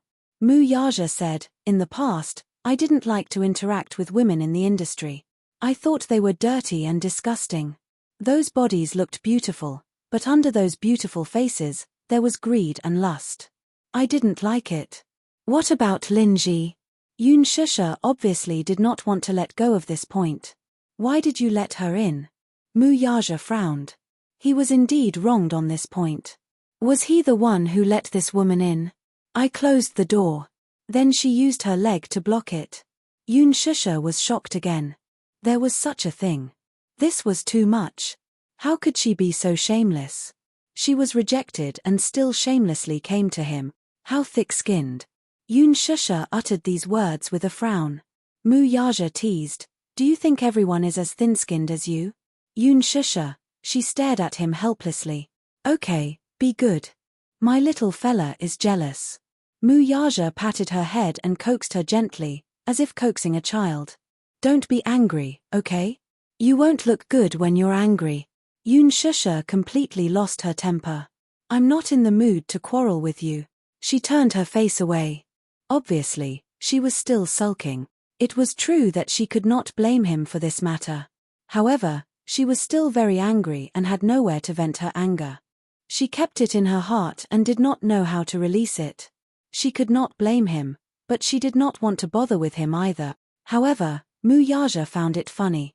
This woman, once she started to feel awkward, she really couldn't be coaxed with just a few words. Chapter 15:21. The feeling of being jealous was surprisingly good. It felt really good. At least, it felt like she was being cared for. Mu Yaja was in a good mood. Hence, he reached out and clasped her shoulders, turning her body around to face him.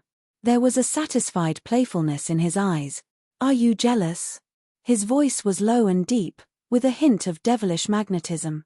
Just like the rich and mellow red wine, it was enough to intoxicate anyone who heard it.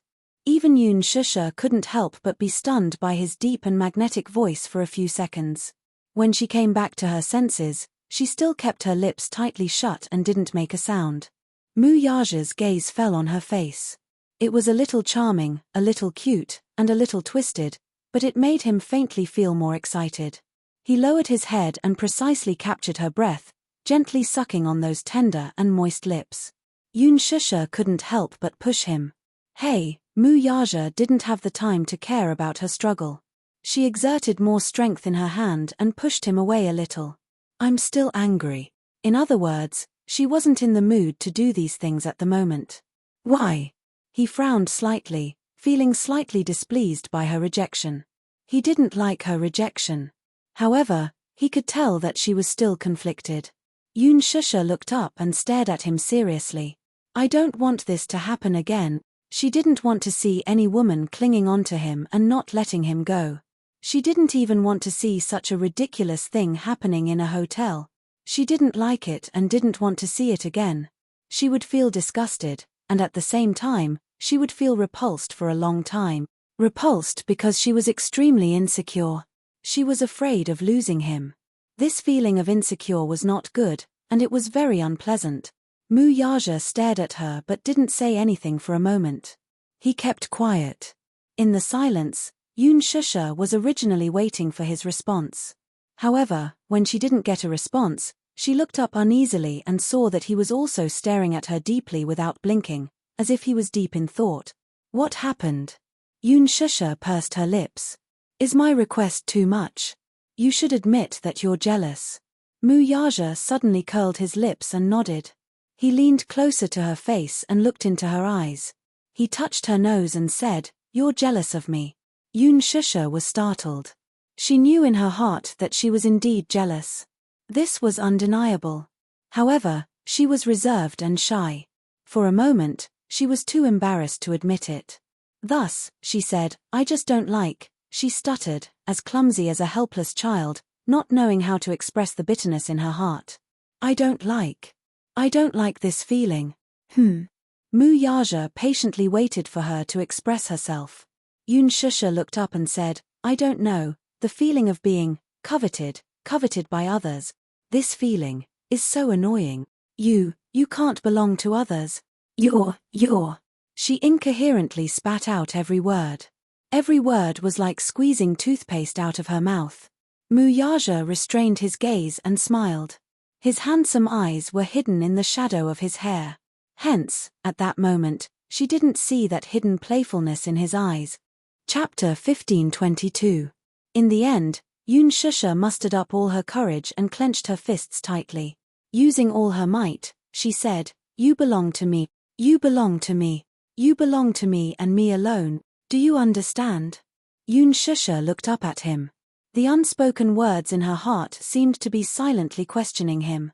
Mu Yaja's heart skipped a beat. His gaze froze as he stared at her in a daze. He did not expect that he would be waiting for this sentence. Shusha helplessly tugged at the cuffs of his bathrobe. This small action was more like a silent act of coquettishness. Her tone softened instantly. With a hint of helplessness, she asked, "You belong to me, right?" He had said it before. He belonged to her and her alone. He would promise her a world. He would promise her the whole world. Mu Yaja was stunned for a long time. Suddenly, he laughed involuntarily. Grabbing her chin, he narrowed his eyes slightly. Like a dragonfly skimming the surface of the water, he lightly pecked her little mouth that wanted to say something. "Yes, you're right." His broad and warm palm cupped her face. Her face was so small that he did not dare to use any strength when he held her face. He was afraid that he would accidentally hurt her. He pressed his lips against hers, unwilling to leave. Opening his handsome eyes slightly, his pupils were filled with endless charm. They were so dark that they shone brightly. It was as if countless stars were hidden within them, embellished with sparkling starlight. He was so close to her that their eyelashes were intimately intertwined. His eyelashes were so long that even his eyes brushed past her eyelids, leaving behind traces of itchiness. He really loved this torturous little thing. Mu Yaja pressed the tip of her nose and hugged her waist even tighter. At the same time, he blocked her lips and said, "Listen." Shusha looked up and gazed into the depths of his eyes. "I belong to you and you alone." He said each word with a pause. Every word was said with incomparable seriousness. "Do you like this answer?" Shusha was taken aback. It was as if a certain part of her heart had been struck hard, causing her to go limp. Mu Yaja smiled, but before she could respond, he kissed her. However, this kiss was not as domineering and fierce as it had been at the beginning. Instead, it was soft and gentle as it rubbed against her lips. Hugging her waist, he continued the unending kiss. The seductive kiss went all the way from the entryway to the living room, where they lingered on the sofa. This kiss was no longer limited to the sofa. Pressing his lips against hers, Mu Yaja's kisses gradually deepened and deepened. At the same time he pried open her lips, his hands also moved. With a few moves, he smoothly untied the knot on her waist. Her knot was very tight, but to him, it took only a few seconds for her clothes to be pushed aside. Shusha was kissed until she felt like she was about to suffocate. It was rare that he gave her space to breathe. In just a moment, he sealed her lips again and kissed her deeply. She raised her hands and hugged his neck. It was rare for her to take the initiative to pull his bathrobe down to his shoulders, revealing his well-defined shoulders. Mu Yaja could not help but tease her, "Little one, in such a hurry?" After he said that, Shusha was extremely embarrassed. Her face suddenly turned red as she stopped her actions and wanted to withdraw her hands. Chapter 15:23. Mu Yaja's overly flirtatious words really made people blush and their hearts race. In front of others, he always gave people the impression that he was pure and ascetic, and he wasn't that enthusiastic about such things between men and women. Therefore, in the wealthy families, many young ladies from prestigious families flocked to him like ducks. It wasn't because of anything else. It was because other aristocratic young masters like him often had messy relationships with men and women. However, there had never been any rumors about him having a messy relationship. This was already considered extreme among the wealthy families. But in reality, there wasn't a man who wasn't passionate about such things in bed, and there wasn't a man who really said that he was pure and ascetic. This matter also depended on the partner. In other words, even if Lin Ji tried her best to strip off all her clothes and stood in front of him flirtatiously, he might not even bat an eyelid. However, even at this moment, the woman in his arms stood in front of him fully clothed, without doing anything. Just one look was enough to make him have the urge to take her ruthlessly. He was a man who was full of energy, and he could maintain it for a long time at a time. After the two of them finished their session on the sofa, Yun Shusha was so tired that she couldn't stop panting. Looking at the man, he frowned and didn't feel that he was satisfied. This place was too small. There were many actions that he couldn't perform at all. In such a small battlefield, there was no place for him to use his skills. Thus, he hugged her, carried the woman who was panting, and strode into the bedroom. He threw her on the bed.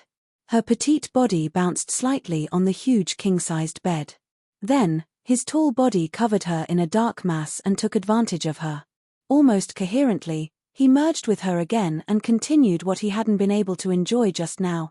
At this moment, he was worn down by her to the point that he didn't have any rationality at all. This little thing, damn it, was so beautiful. He was especially greedy for the warmth in her body, and he couldn't bear to come out again. Accompanied by her intermittent moans, it made his blood boil even more. No matter what, he didn't know how to be satisfied. He couldn't wait to give it to her like this. I can't. No, I can't. Yun Shusha gripped the bedsheet tightly and almost cried. She begged, Muyaja, I'm dying. Her absurd pleas for mercy almost caused a certain man who had been cultivating to break his cultivation when he heard her words. He held back his laughter, leaned over, and seductively bit her ear, but said in an incomparably domineering manner, I won't let you die. You. Yun Shusha didn't even have the strength to glare at him. Ridiculous. It was too absurd. It was not until the wee hours of the morning when she begged him in every possible way that he was willing to give up. The absurdity that she had suppressed for so long was finally released. She couldn't bear to let it end just like that. Yun Shusha was tormented by him to the point that her bones were about to fall apart. She begged for mercy again and again, but it was useless. This man who seemed to have inexhaustible energy did not listen to her at all. Even when she was exhausted, he still used those shy postures to torment her and provoke her. It was too vile. This man was simply a monster. It was as if he had inexhaustible energy. Chapter 1524. Shusha. His voice was so soft that it seeped into her bones. Muyaja leaned close to her ear.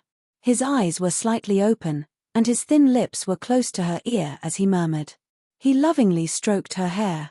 He especially liked the look on her face at this moment. She was languid, intoxicated, and extremely enchanting. He had never thought that he would be so infatuated with a woman. Infatuated, immersed, and unable to control his emotions. All along, he had been proud of his strong self-control. He wouldn't be infatuated with things that he shouldn't be infatuated with. He could pick them up and let them go easily. However, now, he had a concern in his heart. At the same time, he was a little annoyed, but at the same time, he was conflicted and satisfied. Men were sometimes contradictory. They longed for freedom, but they were also greedy for warmth. Yun Shusha snuggled in his arms. In the warm room, they wandered charmingly. She hugged him and fell asleep very quickly. She was too tired. She was exhausted. After the carefree and unrestrained feeling, exhaustion hit her like a wave. Muyaja carried her into the bathroom and helped her freshen up. Under the light, he saw the marks on her body that looked like she had been bitten by poisonous insects. The bruises intersected with each other, and there was no doubt that these were his masterpieces. Vaguely, there was an inexplicable sense of accomplishment. A man's pursuit should be this desire to conquer. When Yun Shusha woke up, it was already noon the next day. When she opened her eyes, she heard the sound of newspapers being flipped. In the quiet room, it was a little abrupt. Yoon Shusha turned her head and saw Mu Yaja sitting in front of the floor-to-ceiling window in the bedroom. He was actually leisurely flipping through the newspapers. She was about to sit up, but the moment she moved, she felt as if her body was falling apart. She couldn't help but frown and let out a long "oh." It didn't matter if she didn't move, but when she moved, there were a few strange cracking sounds coming from her waist. Yoon Shusha was really worried that her bones were really falling apart. Her movements alerted the man who was reading a newspaper by the window. Mu Yaja turned his eyes and looked at her. Against the light, the afternoon sun in Milan poured down on his body and dyed his hair a warm color. "He's awake." His voice was clear and seductive, and he sounded leisurely. Yoon Shusha was a little embarrassed as she replied, She hid under the blanket and shyly curled into a ball. The moment she lifted the blanket, she inadvertently glanced at her body. The marks all over her body made her so embarrassed that she no longer had the courage to get out of bed. Like a coward, she shrunk back into the blanket. Mu Yaja couldn't help but smile at her adorable reaction. He got up and walked to the bedside. He sat down and reached out to grab a corner of the blanket, wanting to lift it. No. Yoon Shusha struggled for a moment and clutched the blanket tightly. She looked at her as if she wanted to say something. Mu Yaja couldn't help but laugh. "Which part of your body have I not seen before?" Although she said that, she still felt that it was so damn embarrassing. Her body was covered with those marks. It was so embarrassing. Yoon Shusha wanted to cry to death. Mu Yaja tugged at the blanket, but she refused to let go. She accidentally pulled her waist and instantly scrunched up her little face in discomfort. It was so sore and painful. Mu Yaja saw that her expression was a little strange. He frowned a little worriedly and asked, "What's wrong?" Yoon Shusha shook her head. "What's wrong?" Chapter 15:25. Mu Yaja didn't know whether to laugh or cry. "Turn over and lie on your stomach on the bed." She let out an "A" as she didn't understand why he said that. "Be good, lie on your stomach." He guided her gently and patiently. Alas, she was still on her guard against him as if he were a wolf.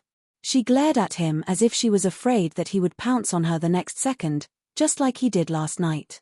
Her vigilant gaze made him not know whether to laugh or cry. "Why are you so guarded? Since when?" Although Yoon Shusha didn't admit it, the vigilance in her eyes couldn't be concealed. Mu Yaja said faintly, "You don't have to be so guarded against me. Firstly, I just want to give you a massage now. Secondly, I want you, so there's no use for you to guard against me." Since he had already said so, Yoon Shusha didn't dare to go against him. Hence, she obediently turned over and lay on her stomach on the bed. Mu Yaja opened the drawer.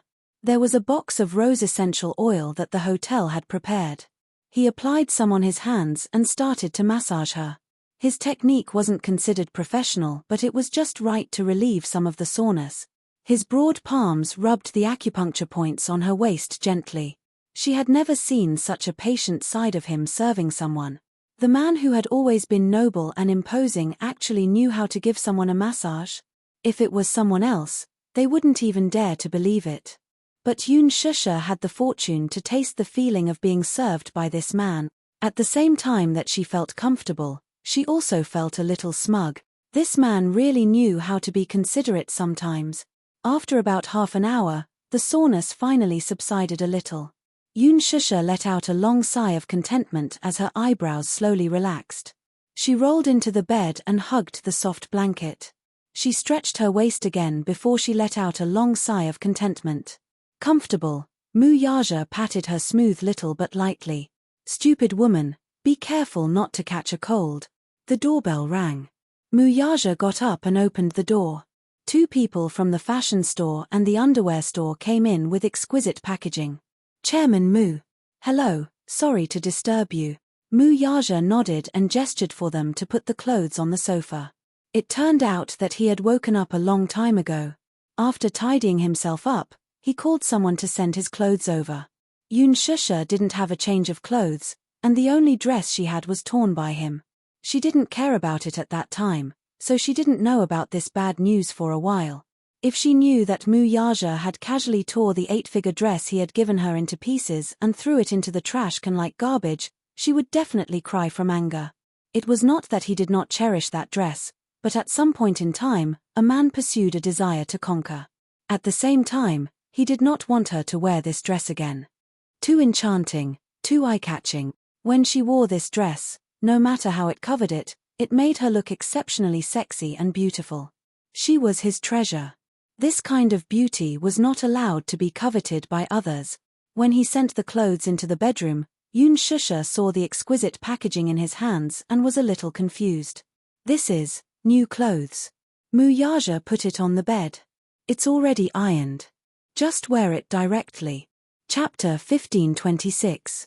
At this moment, she couldn't help but be amazed by this man's magical powers.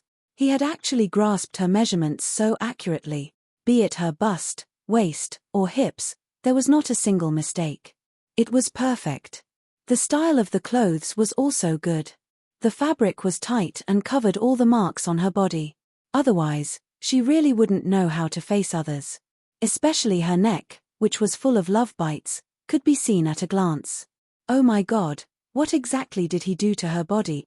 Yoon Shusha felt angry and amused at the same time. Muyaja ordered someone to deliver breakfast or lunch.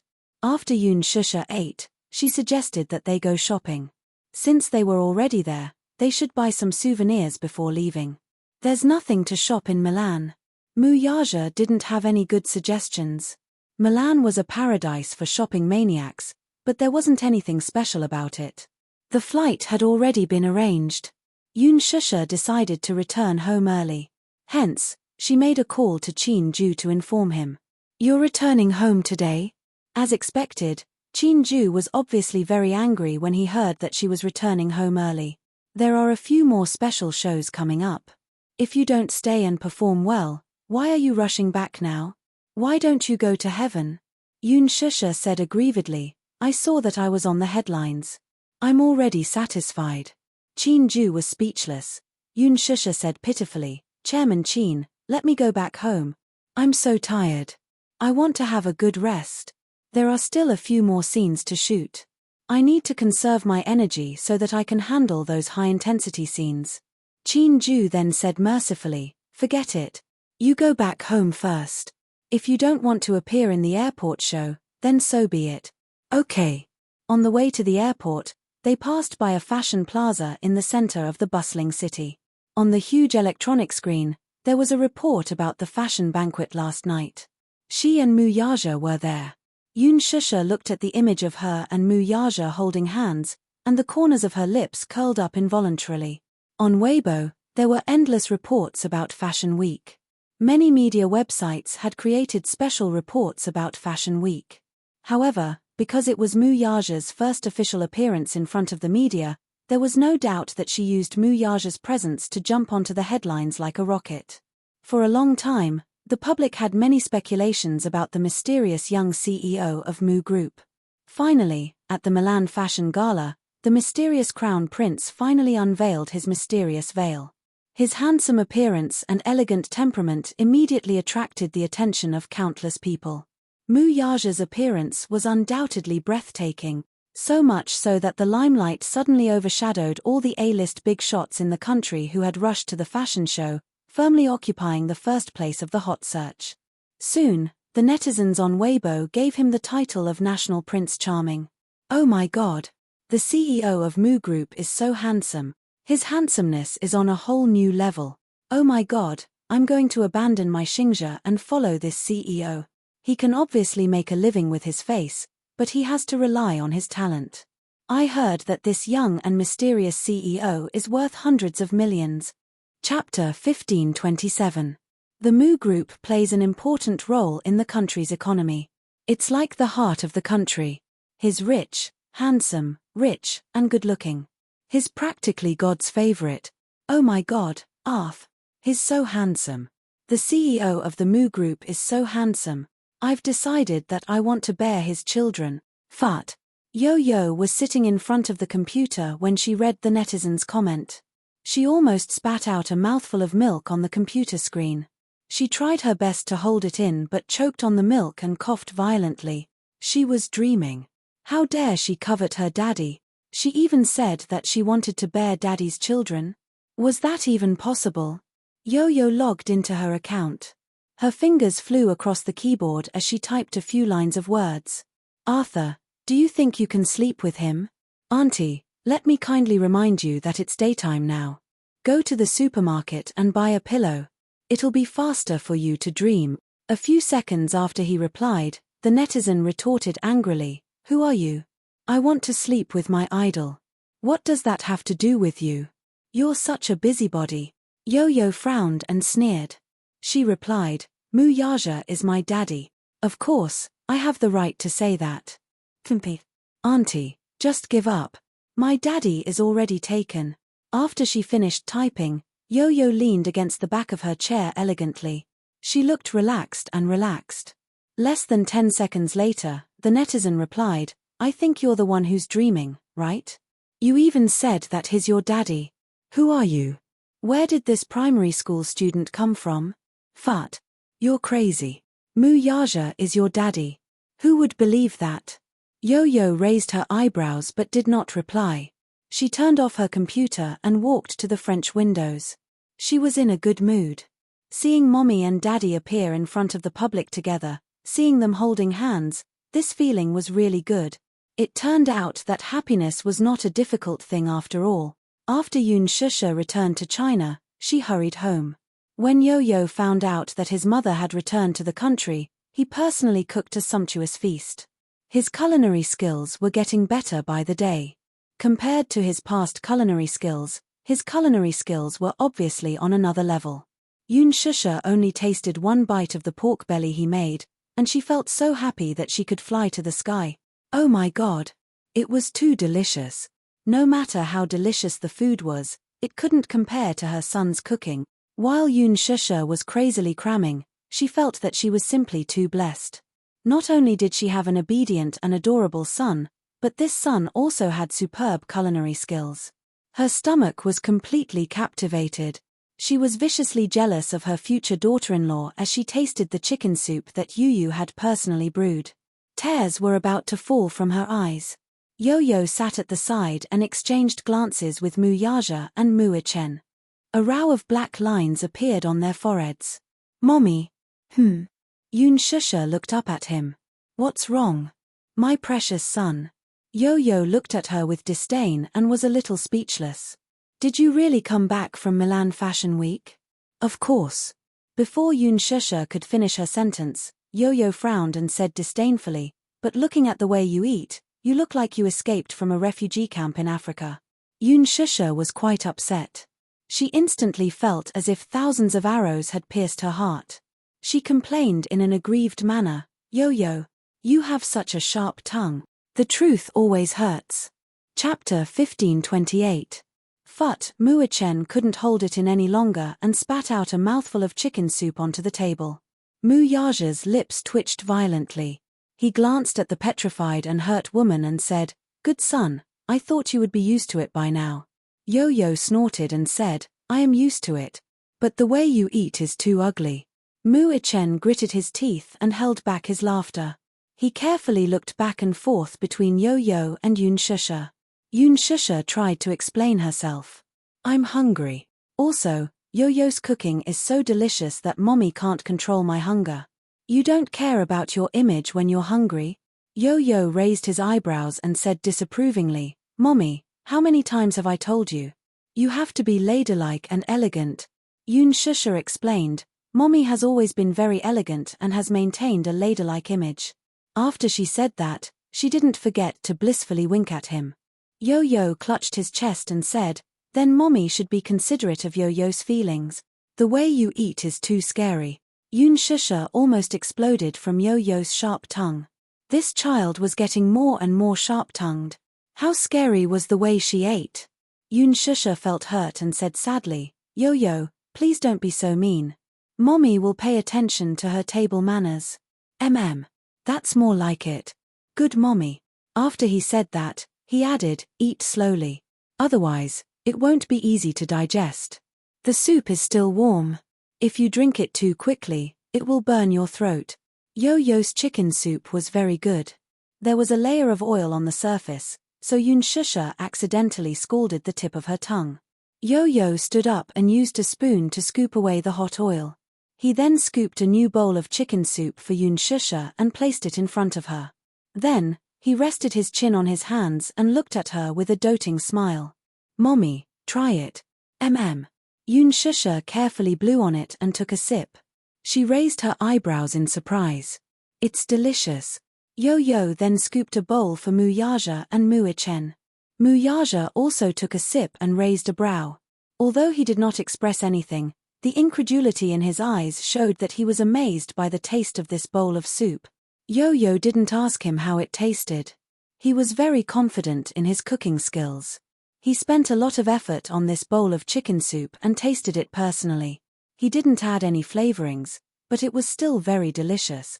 Judging from Daddy's expression, he was also amazed by this bowl of chicken soup. Little Ichen, on the other hand, was drinking without a word. Although his face was expressionless, he was still smacking his lips in satisfaction after gulping down the entire bowl of soup. It was obvious that he was not satisfied yet. "Yo-Yo, when you get married in the future, will you still be willing to make chicken soup for Mommy?" Shusha suddenly asked pitifully. When she thought about how happy Yo-Yo's future wife would be, Shusha finally understood why there were so many grudges between mother-in-law and daughter-in-law. When she thought about it, she actually felt a little sad. Yo-Yo replied matter-of-factly, "Of course. Yo-Yo will take care of Mommy's chicken soup for the rest of my life." Shusha was very touched. At the same time, she was also touched by Yo-Yo's cute and witty reply. "So cute. Let Mommy kiss you." Chapter 1529. After returning to China, Shusha rested peacefully for a few days. She made up for all the sleep she had missed while rushing to work. However, this peace only lasted for a few days. As soon as Qin Ju rushed back to China, a lot of work came crashing down on him. After returning from Milan, each artist's team began to show their prowess and churned out press releases in full swing. Especially Lin Ji's team, they exaggerated the grand occasion of Lin Ji's red carpet appearance to the heavens. It was as if a fairy had descended to the earth and stunned everyone. However, no matter how much they exaggerated, the photos were just placed there. It didn't give people the impression that she was stunning. The main reason was that after Qin Ju's team displayed Shusha's live photos, it gave people the impression that Lin Ji's style was overshadowed. Without comparison, there would be no harm. This sentence was the absolute truth when it came to this matter. This infuriated Lin Ji's team, especially Lin Ji. Her face turned ashen when she saw the stark contrast between how the netizens were belittling her and Shusha. She couldn't stand the sharp eyes of the public. Lin Ji had always boasted of being the #1 beauty in ancient costumes, but she couldn't stand being compared to Shusha. Her temperament was clearly defeated. This Qin Ju is really something. As soon as he returned to China, he couldn't wait to start a bloodbath. He wanted to praise Shusha to the heavens. However, wasn't it just bragging? It only took a short while for Qin Ju's team to be smug. After the popularity of Fashion Week, who would pay attention to Shusha? This time, however, Lin Ji was once again taken aback. Within a few days, Louis Vuitton's official Weibo posted a group photo that shocked the entire entertainment industry. It was a group photo of Louis Vuitton's CEO in Greater China, Han Donghua, Louis Vuitton's brand director, Andy, and Shusha. The three of them sat together, smiling at the camera. When the official Weibo posted this group photo, it only included a handshake and a heart-shaped emoji. No other information was revealed. However, this photo set off an uproar in the fashion industry. Han Donghua, the CEO of Louis Vuitton's Greater China region, and the CEO of the Greater China region. It could be said that his status was incomparably noble. He had never taken a photo with any female celebrities in the country, and was a relatively low-key person. As for Louis Vuitton's brand director, Andy, he was one of Louis Vuitton's top executives who held great power behind the scenes. They rarely exposed their tracks to the public. Louis Vuitton's official Weibo published this group photo, which made people's imagination run wild. At that time, Louis Vuitton's official Weibo also published a photo of Jiu Xingzi and the two men. After that, Jiyu Xingze signed a contract with Louis Vuitton and became the brand ambassador of Louis Vuitton in Greater China. The outside world couldn't help but speculate. Could it be that Yun Shusha got Louis Vuitton's resources and became the new brand ambassador of Louis Vuitton in Greater China? If that was really the case, then this was a top-notch resource. At least, in the country, no female celebrity could get such a resource. Not long after, Yun Shusha's studio's Weibo posted a group photo of Yun Shusha and Han Donghua enjoying dinner together. The two of them sat together, smiling, and had a tacit understanding. Chapter 1530. Half a month later, this guess was finally verified. Yun Shusha's personal Weibo published a series of large posts and announced that she would be LV's brand ambassador. Once the news came out, it caused a huge commotion, especially Lin Ji. She was so angry that her teeth were about to break. In fact, during this trip to Milan, Qin Ju had met up with Han Donghua to discuss this matter. He and Han Donghua were old friends and had a good relationship. Coincidentally, Louis Vuitton was looking for an ambassador to expand the Chinese market. Hence, during this Milan Fashion Week, Qin Ju strongly recommended Yun Shusha to Han Donghua. At first, Han Donghua was a little hesitant. After all, Yun Shusha had just debuted not long ago. Whether it was fame or popularity, it was still very limited. However, on the red carpet, Yun Shusha's noble and elegant Oriental classical aura conquered him instantly. Han Donghua was an American-born Chinese. Although he grew up overseas, he was very obsessed with Oriental classical culture. Yun Shusha's mysterious and elegant classical aura attracted him instantly. Han Donghua mentioned this matter to Sha'andi and also mentioned Yun Shusha to Sha'andi, expressing his admiration for Yun Shusha. Sha'andi also approved of Yun Shusha. However, before this, Han Yuyen's team had already contacted him and expressed their intention to work together. Louis Vuitton's headquarters also leaned towards Han Yuyen's idea of a new ambassador. After all, compared to Han Yuyen, who had debuted many years ago, Yun Shusha had just debuted and was lacking in many aspects. However, on the night of the fashion banquet, when Yun Shusha appeared with Mu Yaja in a Cheongsam gown, Sha'andi immediately changed his mind and decided on Yun Shusha as LV's ambassador for China. This was because beside Yun Shusha stood Mu Yaja. Just the name Mu Yaja alone was enough to convince her. This was capital. Putting aside capital, she was more outstanding than Han Yuyen. While being outstanding, they also had a lot of resources. Thus, Han Yuyen was mercilessly squeezed out. When Han Yuyen heard the news, she was so angry that she flew back to China on the same day. She was depressed for a few days and still hadn't recovered from the shock. It was too cruel. Her team had worked hard for a long time to get this resource. In the end, she actually lost to a newbie like Yun Shusha. What a disgrace. However, this was nothing.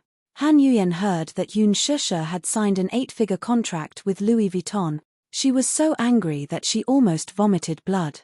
8 digits. An endorsement worth tens of millions. On what basis? For a big brand like Louis Vuitton, even if she was a diva, her contract would only be 8 figures. Yun Shusha, a newcomer who just debuted, actually signed a contract worth 8 figures. When Jiyu Xingze signed a contract with Louis Vuitton, it was only 7 figures. When Han Yuyen's team first approached Louis Vuitton, they even stated that if they could sign an endorsement deal with Louis Vuitton, they wouldn't mind paying the signing fee. Yun Shusha actually signed an 8-figure contract. Han Yuyen felt extremely unbalanced. Lin Ji also felt the same way. When she found out that Yun Shusha had signed a contract with a sky-high price, she was so angry that she cried on the spot. She couldn't help but curse viciously in her heart. How did Yun Shusha get this contract? Unspoken rules? Chapter 1531. At the thought of this, she had nowhere to vent the bitterness in her heart. This news alarmed Song Enya as well. Some time ago, she went overseas to relax. When she returned, she learned of this news.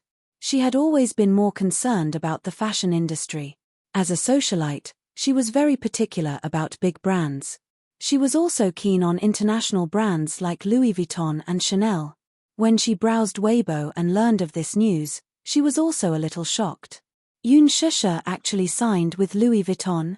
Brother Mu must have helped her get the resources, right? Otherwise, how could a newcomer who had just debuted get such a top fashion resource like Louis Vuitton? In the past few days, after she returned, she discovered that there seemed to be a huge change in the Mu family. There was a huge upheaval in the Mu group. Mu Lianjue had passed away from an illness. The fourth son of the Mu family, a core figure with a high position in the family. Not only that, Song Enya also noticed that Mu Wanru seemed to have disappeared. The Muse announced to the public that Mu Yaja and Mu Wanru had broken off their engagement. Song Enya did not know whether to be happy or worried about this news. She was happy that since Mu Yaja and Mu Wanru had broken off their engagement, did that mean that she had another chance? However, she was worried that even if Brother Mu and Mu Wanru had broken off their engagement, so what? Yun Shusha, this stumbling block, had not been dealt with yet. At the thought of Yun Shusha, Song Enya felt that this woman was really detestable. Why was Brother Mu still not tired of her? She thought that Brother Mu would have long gotten tired of Yun Shusha. However, when she returned to the country, she saw Yun Shusha's face that made her want to strangle her to death. She was extremely disgusted. She still remembered the smug look on that B*TCH's face when she personally went to apologize to Yun Shusha for Brother Mu's sake. Song Enya felt as disgusted as if she had swallowed a fly alive. In her eyes, Yun Shusha was a lowly commoner, while she was a high and mighty noble lady. She actually wanted her to lower her head and apologize to this lowly commoner. However, for the sake of elder Brother Mu, she could endure this anger. For the sake of elder Brother Mu, she gritted her teeth and endured this grievance. The problem was that this lowly commoner actually did not accept her apology and even accused her of being insincere. Song Enya was so angry that she wanted to tear her into pieces. As a high and mighty noble lady, as the daughter of a socialite and the mayor's daughter, it was already a great favor for her to bend down and apologize to her. Not only did she not Yun Shusha, but she was also insulting her. However, this lowly commoner had Brother Mu's support and love. She couldn't do anything to her for the time being. This was what infuriated her the most. This was simply unbearable. Song Enya could not do anything to her, so she went abroad to relax. When she returned, she found out that Brother Mu and Mu Wanru had broken off their engagement. However, not long after this news was spread, Song Yunchi brought back a shocking piece of news. Enya, do you know? Mu Wanru has gone crazy. When Song Enya heard this shocking news from Song Yunchi, she was dumbfounded. For a moment, she could not digest this shocking news. What? Mu Wanru has gone crazy? Chapter 1532. Song Enya came back to her senses and pestered Song Yunchi. That can't be, right? Brother, you're lying. Why would I lie to you? Song Enya looked at him with her hands behind her back and still had some doubts. Maybe you're joking with me? Song Yunchi sat on the sofa, lit a cigarette, and took a deep puff. Seeing Song Enya pestering him with a suspicious expression, he did not know whether to laugh or cry. Do I have nothing better to do? Why would I joke with you like this? Then, how did you know? Song Enya still did not believe him, but she compromised and wanted to find out more about the situation from him. Do you want to know? At this moment, Song Yunchi deliberately kept her in suspense. He snorted and crossed his arms over his chest. I've been tired all day. If you want to know the answer, hurry up and massage my shoulders. Song Enya pouted, but she could not stop him. She stood up, walked behind him, and began to massage his shoulders. While Song Yunchi was feeling satisfied, he opened his mouth and recounted the entire incident. There was a provincial mental hospital in the capital. It was very large and had a lot of medical resources. Mentioning this matter was mainly due to a coincidence. Because of an unspeakable matter, Song Yunchi needed to go to this hospital to sign something. This thing was a mental illness report. Song Yunchi's friend had gotten into an accident. As for what happened, Song Yunchi did not tell Song Enya. One of his friends was sued in court. He was young and frivolous, so something happened to him. If he went to court, the situation would be very disadvantageous for him. However, if there was a mental illness report, this matter might be much easier to handle.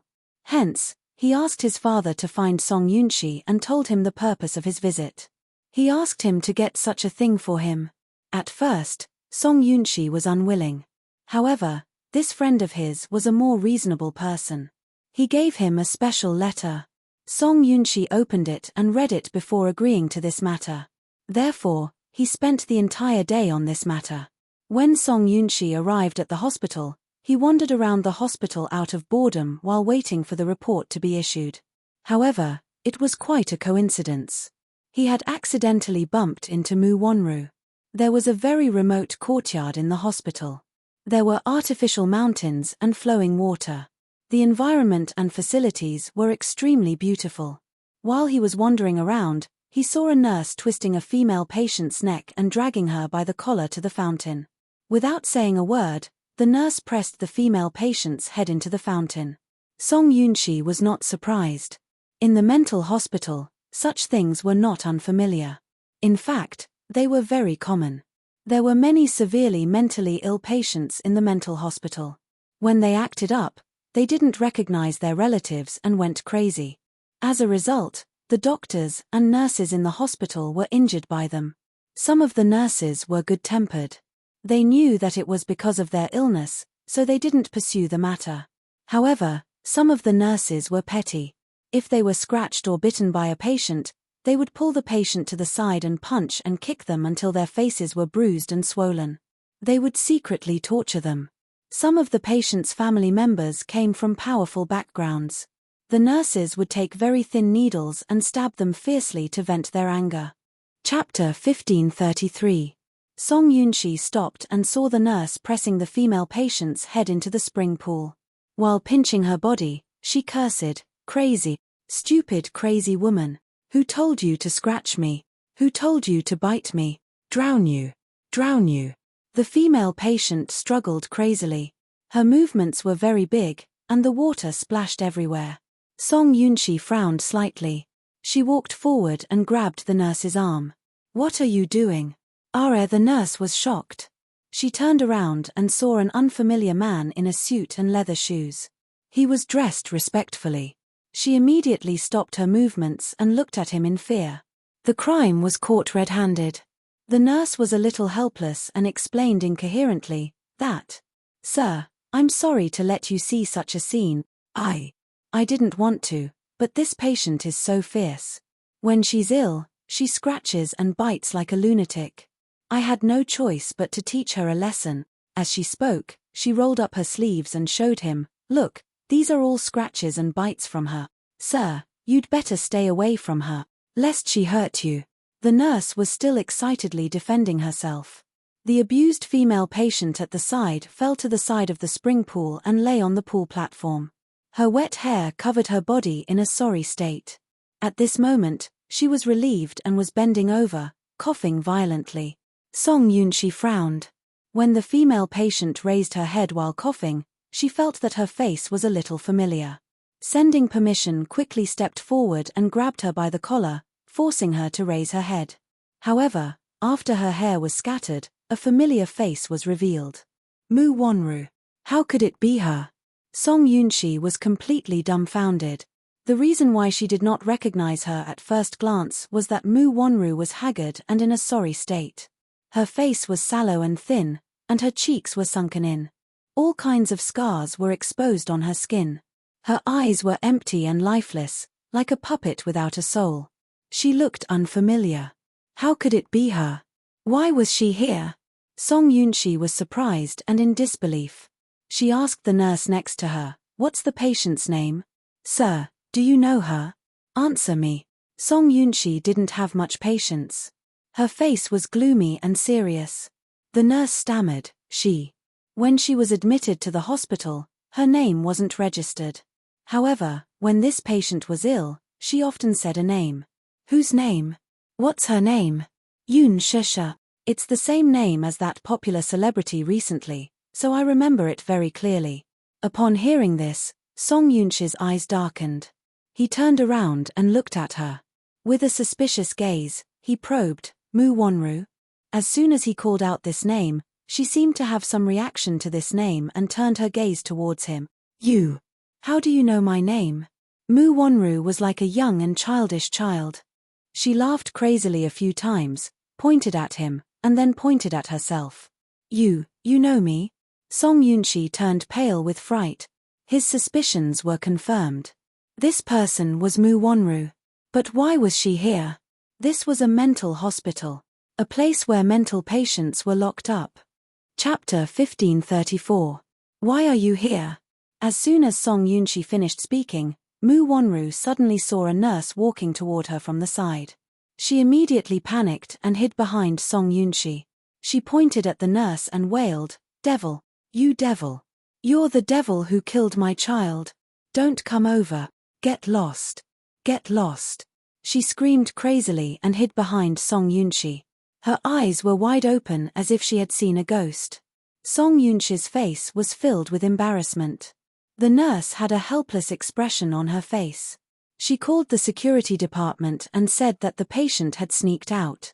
Even when the security department escorted Mu Wonru back to the ward, Song Yunshi was still in a daze. Later, she found out from the hospital director that the patient had gone crazy due to excessive stimulation. She also suffered from a very strong paranoia and her mental state was extremely unstable. She was sent here by a mysterious person. When she was sent here, the person did not give any information about the patient and only asked the hospital to take her in. At the same time, as a condition, this person built a medical building for the hospital. Only then did the hospital director happily accept the patient. Song Yunshi knew that the hospital director was deliberately hiding it from her. She guessed that Mu Wonru must have been sent by the Muse and asked the hospital to hide her identity. Mu Wonru had gone crazy. Out of humanitarian reasons, the Muse sent her to a mental hospital and gave her a decent place to stay. However, Mu Wonru's identity was special. The Muse repeatedly asked the hospital to strictly protect all information and forbade it from being revealed to anyone. After Song Yunshi received the test report, she did not stay in the hospital for long. Song Enya still felt that the whole thing was quite mysterious. How could a perfectly fine person go crazy for no reason? After Song Yunshi finished speaking, she could not help but sigh. Enya, you didn't see that scene. When I saw Mu Wonru in the past, she was noble and magnanimous. She had the temperament of a lady from a wealthy family. When I saw her today, she no longer looked dignified. Her hair was disheveled and she was crazy, just like a beggar. I don't know what happened, but she really went crazy. I guess there's no hope.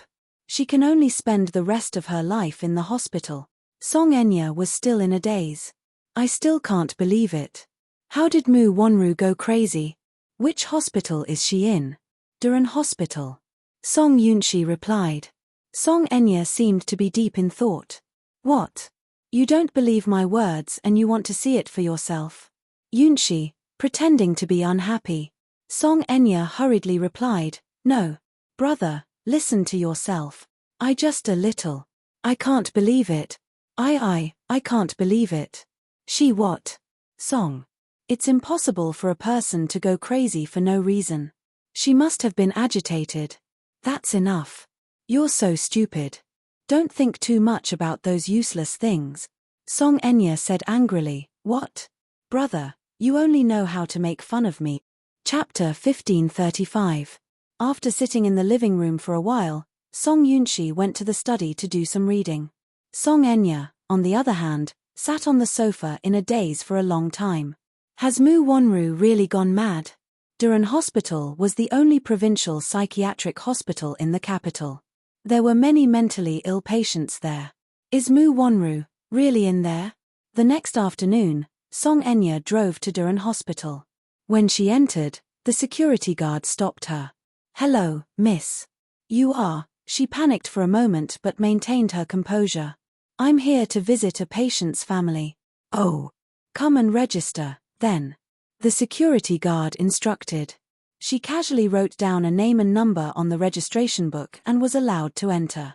She walked to the inpatient department. As soon as she stepped through the door, she felt a chill in her bones. The lobby of the inpatient department was extremely spacious, but it gave off an extremely oppressive feeling. The wind that blew from all directions invaded his body, causing him to shudder in fear. She had heard that the psychiatric hospital was a very scary place. Even a mentally healthy person would be driven crazy by the oppressive atmosphere here. This was not a lie at all. It was really too oppressive here. It gave off the feeling of hell on earth. When she reached the third floor, she could even hear several hysterical voices from the end of the long corridor. Song Enya looked over suspiciously. The wards here had a double-layered security design, with a wooden door and a stainless steel railing blocking the outside. A mentally deranged patient was grabbing the stainless steel door and shaking it wildly while screaming. His shrill cries echoed in the corridor, making one feel inexplicably flustered. "How do you do, miss?" The sudden inquiry from behind startled her. She screamed uncontrollably and turned around abruptly, only to see a nurse standing awkwardly at the same spot, looking at her in confusion. "I'm sorry. Did I scare you?" When she saw that it was a nurse from the hospital, she was secretly annoyed at herself for making a fuss over nothing. She immediately calmed herself down and smiled. "I'm sorry. I was a little frightened. It's all right." The nurse paused and asked carefully, "Miss, who are you looking for?" "It's like this. I'm looking for someone. She's in this hospital. I'm here to visit her." "Okay, may I ask who the patient is?" "What's your name?" Song Enya looked into her eyes and hesitated for a moment before slowly saying, "Her name is Mu Wonru." "Mu Wonru?" The nurse had a suspicious look on her face. Clearly, she had never heard of this name before. "Wait, I have her photo." Song Enya took out a photo of Mu Wonru from her bag and handed it to her. The nurse took it from her, but the moment her eyes fell on the photo, her expression changed. She immediately returned the photo to the Missy and shook her head. "There's no such person here." However, her panicked expression clearly proved that she was lying at this moment. Song Enya, who had studied psychology to a certain extent, observed the nurse's expression and was certain that she had recognized the person in the photo at first glance. She was lying. Chapter 1536. Mu Wonru was clearly in this hospital. However, due to some unspoken regulations, or for the sake of confidentiality, the nurse said that there was no such person in the hospital. Song Enya smiled and said calmly, "I know she's here. I'm her friend. Can you bring me to see her?" "No way." The moment the nurse opened her mouth, she realized that she had misspoken and quickly corrected herself. "Miss, I've already said that there's no such person in this hospital. You mustn't make things difficult for me." Hee. "Why would I make things difficult for you when you put it that way?"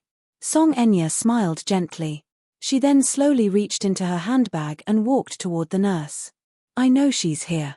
I'm here today to visit an old friend. I don't have any other intentions, nor do I have any intention of making things difficult for you."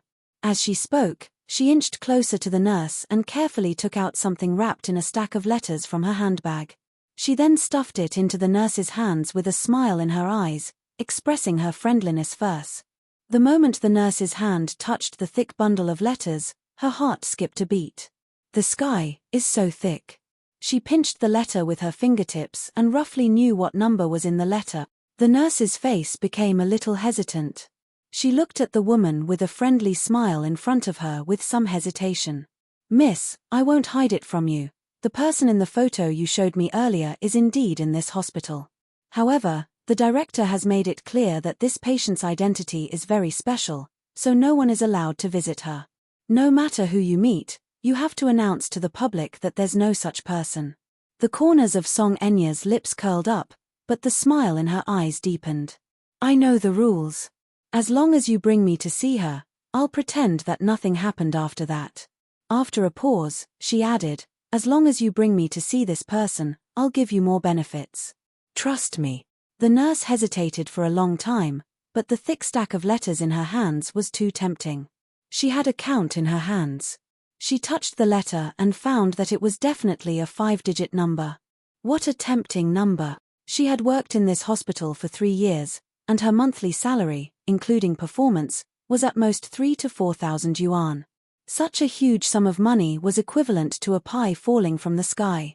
She held it in her hands and was reluctant to let it go. Humans were all greedy for money. With money, it was naturally easy to pave the way. The nurse was finally tempted. She took the money and led the way without saying a word. Song Enya followed her all the way out of the inpatient department. After passing through 18 winding water bridges and corridors, they arrived at a small, secluded building. This small building was the old building of Durham Hospital. 10 years ago, after the government allocated funds to trim the new building, this old inpatient building was completely abandoned. However, because the quality of the building was still acceptable, it was not torn down. After some renovation, it became a dormitory. Chapter 1537. She had a count in her hands. She touched the letter and found that it was definitely a 5-digit number. What a tempting number! She had worked in this hospital for 3 years, and her monthly salary, including performance, was at most 3,000 to 4,000 yuan. Such a huge sum of money was equivalent to a pie falling from the sky. She held it in her hands and was reluctant to let it go. Humans were all greedy for money. It was naturally easy to pave the way with money. The nurse was finally tempted. She took the money and led the way without saying a word. Song Enya followed her all the way out of the inpatient department. After passing through 18 winding water bridges and corridors, they arrived at a small, remote building. This small building was Durham Hospital's old building. 10 years ago, after the government allocated funds to renovate a new building, this old inpatient department building was completely abandoned. However, because the building's quality was passable, it was not demolished. After some renovation, it became a dormitory. The nurse led her all the way to the 3rd floor and stopped at the door of a ward on the 3rd floor. She then reminded her, the patient's condition is very unstable. She often goes crazy, so you can't go in. You can only stand at the door and take a few glances.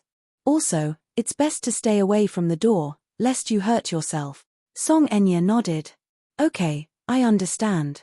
Then, I'll open the door now. Please take a few steps back. Song Enya obediently took a few steps back and watched nervously. The nurse unlocked the iron door first, then pushed open another door inside. She then closed the iron door and locked it again. Song Enya could not help but walk forward. Through the heavy metal bars, she finally saw the back of the person in the ward. She hugged her knees and sat on the bed with her back facing the door. Her whole body was trembling slightly, and her hands were constantly pulling at her hair. A piece of hair that had been pulled out was on the snow-white bedsheet. However, she did not seem to know the pain as she continued to pull at her hair, as if she could not wait to pull out all the messy hair on her head. In his memory, Mu Wonru had long hair that made people envious. It was black and shiny, with a natural and beautiful luster. But now, her beautiful hair seemed to have been cut short by a lot. It was so messy that it looked like it had been a long time since she washed it. Her hair was dirty and messy. Because it was too greasy, her hair seemed to have clumped together. She seemed to feel that her scalp was extremely itchy. She scratched and pulled at it. Some places were scratched so hard that a bald patch was left. Song Enya furrowed her brows in disgust. As soon as the door was opened, a stench from inside hit her in the face. It was as if the person had not bathed for a long time. The combination of the sour stench and the stench of excrement was nauseating. When the patient's condition is unstable, he often loses control of his bowels and excrement. His clothes are stained with his excrement, so, there's a stench in the room, the nurse explained. Song Enya was a clean freak, so when she smelled the stench, she could not help taking out her handkerchief to cover her nose and mouth. The nurse smiled a little awkwardly. I didn't have time to clean it up today. She must be filthy now. Why don't you come again next time? No need. Chapter 1538. The nurse hesitated for a long time before nodding her head. Before she left, she did not forget to remind her, don't get too close to her. Be careful that she doesn't hurt you. With that, she left. Song Enya stood at the door and watched for a while before carefully probing, Sis Wonru? The back of the person on the bed stiffened as if she had heard her voice. She then turned to stone and did not respond. Song Enya furrowed her brows and was about to speak when the person on the bed suddenly turned her head around. A face as pale as a ghost's came into view, giving her a fright. She could not help taking a step back and patting her chest, still feeling a little scared. Mu Wonru suddenly got off the bed. Her pair of empty eyes stared at her blankly, lifeless and numb. Who are you? Hey! Sis Wonru, don't you recognize me? Song Enya tilted her head, clearly puzzled. Mu Wonru looked a little timid, as if the woman standing at the door was a terrifying scourge. She leaned against the wall and trembled in fear. Don't come over. Don't hurt me. Go away, go away. Song Enya was taken aback. She remained expressionless for a long time before the corners of her lips curled up into an arrogant smirk. Don't you recognize me? Ha ha. I'm Enya. As she spoke, she sized her up with disgust. A sinister look appeared in her eyes. Ha ha. Mu Wonru, oh, Mu Wonru, so you have a day like this too. I didn't expect you to end up in such a miserable state. How pitiful. She gloated and mocked her as she sized her up in disdain. Look at you. Take a good look at you now. You're dirty and sloppy. How disgusting. How does it feel to be abandoned? Song Enya paused for a moment before spitting out 2 words. You deserve it. Because of these 2 words, Mu Wonru's expression changed. She looked like she understood, but also like she didn't. Her expression was a little strange. Mu Wonru, I've wanted to say this to you for a long time. Song Enya stood at the door and looked down at Mu Wonru condescendingly. It was as if the latter was nothing more than a pitiful ant beneath her feet that she could easily trample to death. Brother Mu is mine. It belongs to me. Brother Mu, Mu Wonru repeated it a few times in her mind. Suddenly, the look in her eyes changed. A monstrous hatred appeared in her eyes. It was twisted and terrifying. She suddenly pounced at the door like a hungry wolf. Both her hands reached out the metal bars and grabbed at her angrily. Song Enya, who was standing very close to the door, was caught off guard and could not dodge in time. 2 bloody scratches were left on her face. She screamed and covered her face as she took a few steps back. She felt a burning pain on her face where she had scratched. When she touched it with her fingers, she felt a sharp pain. B*TCH. What are you doing? Song Enya covered her face and yelled at her. Mu Wonru, on the other hand, seemed to have gone crazy. She kept making muffled sounds as her hands scratched in her direction. She was slurring her words and could not make out what she was saying at all. Song Enya hurriedly took out a hand mirror to check her face. There were 2 bloody scratches on her face from the other's sharp nails. Chapter 1539. Song Enya wiped her hands with a handkerchief and frowned in pain. She then looked at Mu Wonru's long fingernails, which were embedded with a mixture of black and yellow filth, and felt nauseous again. How disgusting. Oh, God. Just how dirty were her hands. When she pounced on her, the gust of wind that came with her was accompanied by a fishy stench. Song Enya looked at the room behind her and saw that it was extremely dirty. There were feces, vomit, and all kinds of urine stains in the room. It was a sight that made one's scalp tingle. Mu Wonru screamed like a madwoman, Yun Shusha, I'm going to kill you. I'm going to kill you. Song Enya was stunned. Suddenly, a strange and vicious expression appeared on her face. You recognize me? Yun Shusha, even if you turn into ashes, I'll still remember you. I won't let you off. You deserve to die. You deserve to die. You killed my child. You're the one who killed my child. Child? What child? Song Enya was stunned. Why did she keep saying that Yun Shusha killed her child? Wasn't Mu Wonru infertile? Could it be? Was it her and Brother Mu's child? Song Enya's face turned ashen when she thought of this. B*TCH, where did your child come from? Song Enya easily lost her rationality when it came to Mu Yaja. She became hysterical and questioned Mu Wonru sternly. Say it. Is the child yours and Brother Mu's? Say it. Say it. Mu Wonru did not seem to hear her, though. She pounced on the metal door with a strange and sinister expression on her face. It's all your fault. It's all your fault. You're the one who killed my child. It's all your fault. Return my child to me. Return my child to me. Song Enya panicked. She rushed forward and slapped Mu Wonru, leaving a deep handprint on her cheek. B*TCH, you haven't answered my question. Say it. Where did your child come from? Ha ha ha. My child is gone. It's gone. My child was killed by you. Mu Wonru, however, did not answer her question. She looked extremely depressed as she slid to the ground, her eyes empty and lifeless. The child is gone. The child is gone. Shusha, you deserve to die. You deserve to die. Song was filled with anger. She had lost her rationality, but when she regained her senses, she sneered at herself. She had actually stooped to the level of a lunatic. Where did the child come from? She must have been delusional. She had been delusional. She had been delusively. Song Enya looked at Mu Wonru. While she was angry, she was also secretly pleased. At least, Mu Wonru was crazy. Haha. This was the consequence of going against her. Who told you to fight with me? Song Enya suddenly cursed. Who told you to fight with me for Brother Mu?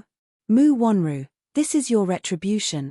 You can't win against me. You and Shusha are the same. Brother Mu is mine. None of you have the right to fight with me. With that, she snorted and turned to leave. After leaving the ward, the nurse hurriedly chased after her. Just as she was about to speak, she was surprised to see the 2 red marks on her face. Chapter 1540. She's really crazy. She doesn't even recognize me anymore. She just pounced on me and scratched my face. Song Enya's face was sullen and her eyes were fierce. When she turned to look at the nurse, she forced a smile. It's fine, though. After all, she's already crazy. I can't stoop to her level. The nurse exchanged a few pleasantries before begging her again. Please don't tell anyone about what happened today. Otherwise, I'll definitely be fired by the hospital. I beg of you. All right. I got it. Song Enya suddenly asked, oh, right. What's your name? Li Qian. Okay. Song Enya turned around and left. Before she left, she went to the hospital director's office and told him about what had happened today. She mentioned one thing. There's a nurse in your hospital. I asked her to take me to visit a patient. She actually shamelessly asked me for a red packet. How exactly does your hospital train its employees? Even a lowly nurse knows how to be corrupt and accept bribes. The director's face turned white after hearing her words. He immediately made a phone call and confirmed that there was indeed such a thing. Then, he fired the caregiver named Li Qian on the spot. Song Enya smiled smugly and left the hospital. If she was bullied, no one would have an easy time. After resting for a few days, Shusha was notified to join the production team and attend the press conference held by the production team of Lethal Beauty. It was not until all the main creators were present at the press conference that Shusha learned about the full lineup of the production team. The female lead was confirmed to be Lin Ji, while the male lead was Hua Jin, a popular actor in ancient costumes. Lin Ji was a famous actress in ancient costumes, so there was no doubt that she would play the female lead. As for Hua Jin, being the most popular actor in ancient costumes, he was expected to play the male lead. At the press conference, Shusha saw Hua Jin's real face for the first time. Because it was quite a distance away, Shusha could only think of one word from that fleeting glance: charming all living thing. He's too seductive. This man was too beautiful. This kind of beauty almost subverted the barriers between genders. Looking from afar, the palm-sized handsome face was as white as jade, with a pair of peach blossom eyes that were as charming as silk, and the corners of his eyes were long and narrow. The perfect lines of his facial features were like a sculpture made by the gods. Every detail was meticulously carved, extremely exquisite and beautiful. Qin Ju had mentioned him before. This Hua Jin is the most popular young actor in ancient costumes nowadays. His background is not simple. So, you have to be careful. Stay away from him and don't get too close to him. Being crowned as the #1 scholar in ancient costumes was definitely not an undeserved reputation. Hua Jin's ancient costume was very charming and exuded the fragrance of ink. His face was like jade, his skin was like cream, his lips were red, and his teeth were white.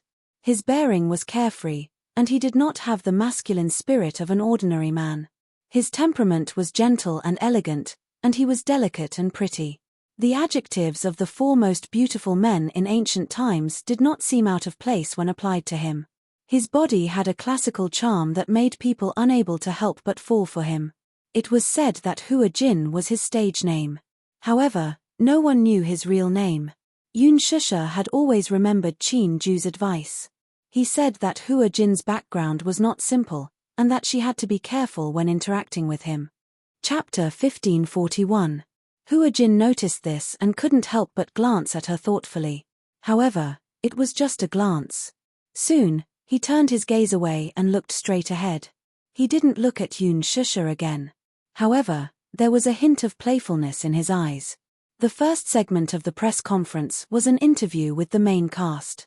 Originally, such interviews were mainly for the male and female leads. However, during this period, due to Yoon Shusha's popularity, Yoon Shusha's limelight had once overshadowed Lin Ji and became the focus of attention. Some time ago, I heard that you negotiated an endorsement contract with the CEO of Louis Vuitton in China. Is this true? What do you think about acting in this gold-plated blockbuster? All the questions revolved around Yoon Shusha. Lin Ji sat in her seat. As the female lead of this drama, she was unexpectedly neglected. She looked around the room and found that most of the cameras were focused on Yoon Shusha. She felt even more annoyed. Yoon Shusha's seat was lit by the flashing lights. She had a smile on her face and answered orderly. Her responses were quite satisfactory. Some of the questions were too sharp, but she was able to gloss over them with a few words. Not only did she give the media space to write, but she also gave them leeway. Her high EQ was undoubtedly displayed at this moment. Her on-the-spot responses were handled with ease. Qin Ju wasn't present. He watched the live broadcast on his mobile phone and was quite satisfied with her performance. However, Lin Ji was a little dissatisfied. These reporters really didn't know their priorities. She was the backbone of the production. Yoon Shusha was just a supporting actress. Why was she being paid so much attention? In order to be able to outshine all the other female stars at this press conference, she deliberately dressed up grandly. She was gorgeously dressed and had exquisite makeup. She wanted to win the attention of the audience at this interview. In the end, she was dressed so grandly, but the cameras were not focused on her. Wasn't this a little too much? What was wrong with the production team? Didn't they inform the media in advance? She was the female lead. The only female lead in this drama. Yoon Shusha was just a supporting actress, a vicious supporting actress. Why was she receiving so much attention? The female lead was actually less popular than a supporting actress. This was too unreasonable. Lin Ji sat in her seat. Because of her anger, her whole body was stiff, as if she had been petrified. The lines on her shoulders were trembling faintly. Although she tried to force a smile on her face, the anger in her heart was surging more and more violently, and she was almost unable to suppress it. However, for the sake of the overall situation, she could only forcefully endure it. However, the displeasure in her eyes could not be concealed. As a result, when it was rare for the media to interview her, her attitude was quite unfriendly. Her tone was very harsh, and she even retorted with some sharp questions. As a result, the media was even more unwilling to interview her. On the other hand, Yoon Shusha's ability to react quickly in the forest made the media more willing to interview her. Because of her interaction, the audience was laughing non-stop. Yoon Shusha was someone who knew how to show off her burdens. Her answers were witty and humorous. She was not as coy and pretentious as other actresses. She was reserved and witty at the same time. The media was amazed. This Yoon Shusha's EQ was too high. Chapter 1542. Halfway through the meeting, a media reporter suddenly raised his hand and asked a very difficult question. It said that director Ji Yu originally wanted to cast you as the female lead, but you ended up playing the supporting role. How do you explain this rumor? Yoon Shusha was stunned for a moment. Lin Ji and everyone else present were stunned. Except for Hua Jin. He looked at Yoon Shusha, and a playful look appeared on his face, which was more exquisite and beautiful than a woman's. He rested his chin on his hand and looked at her meaningfully, secretly anticipating her response. Lin Ji also stared at Yoon Shusha, wanting to see how she would answer this question. This question was very tricky. If she didn't answer well, both sides would offend each other. Yoon Shusha pondered for a moment, then said with a smile, I discussed with director Ji Yu and decided on this role. As an actress, I definitely want to play a challenging role. I really want to try this character. I feel that this character has a lot of tension, and I also hope to conquer her.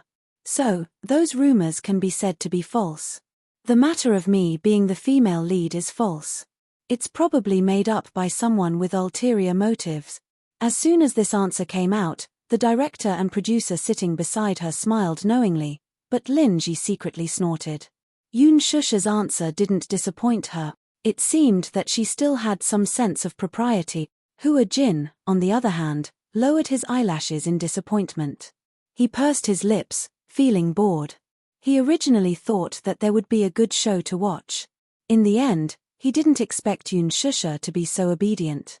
How boring. After the press conference ended, the crew opened a WeChat group and invited the main cast to join.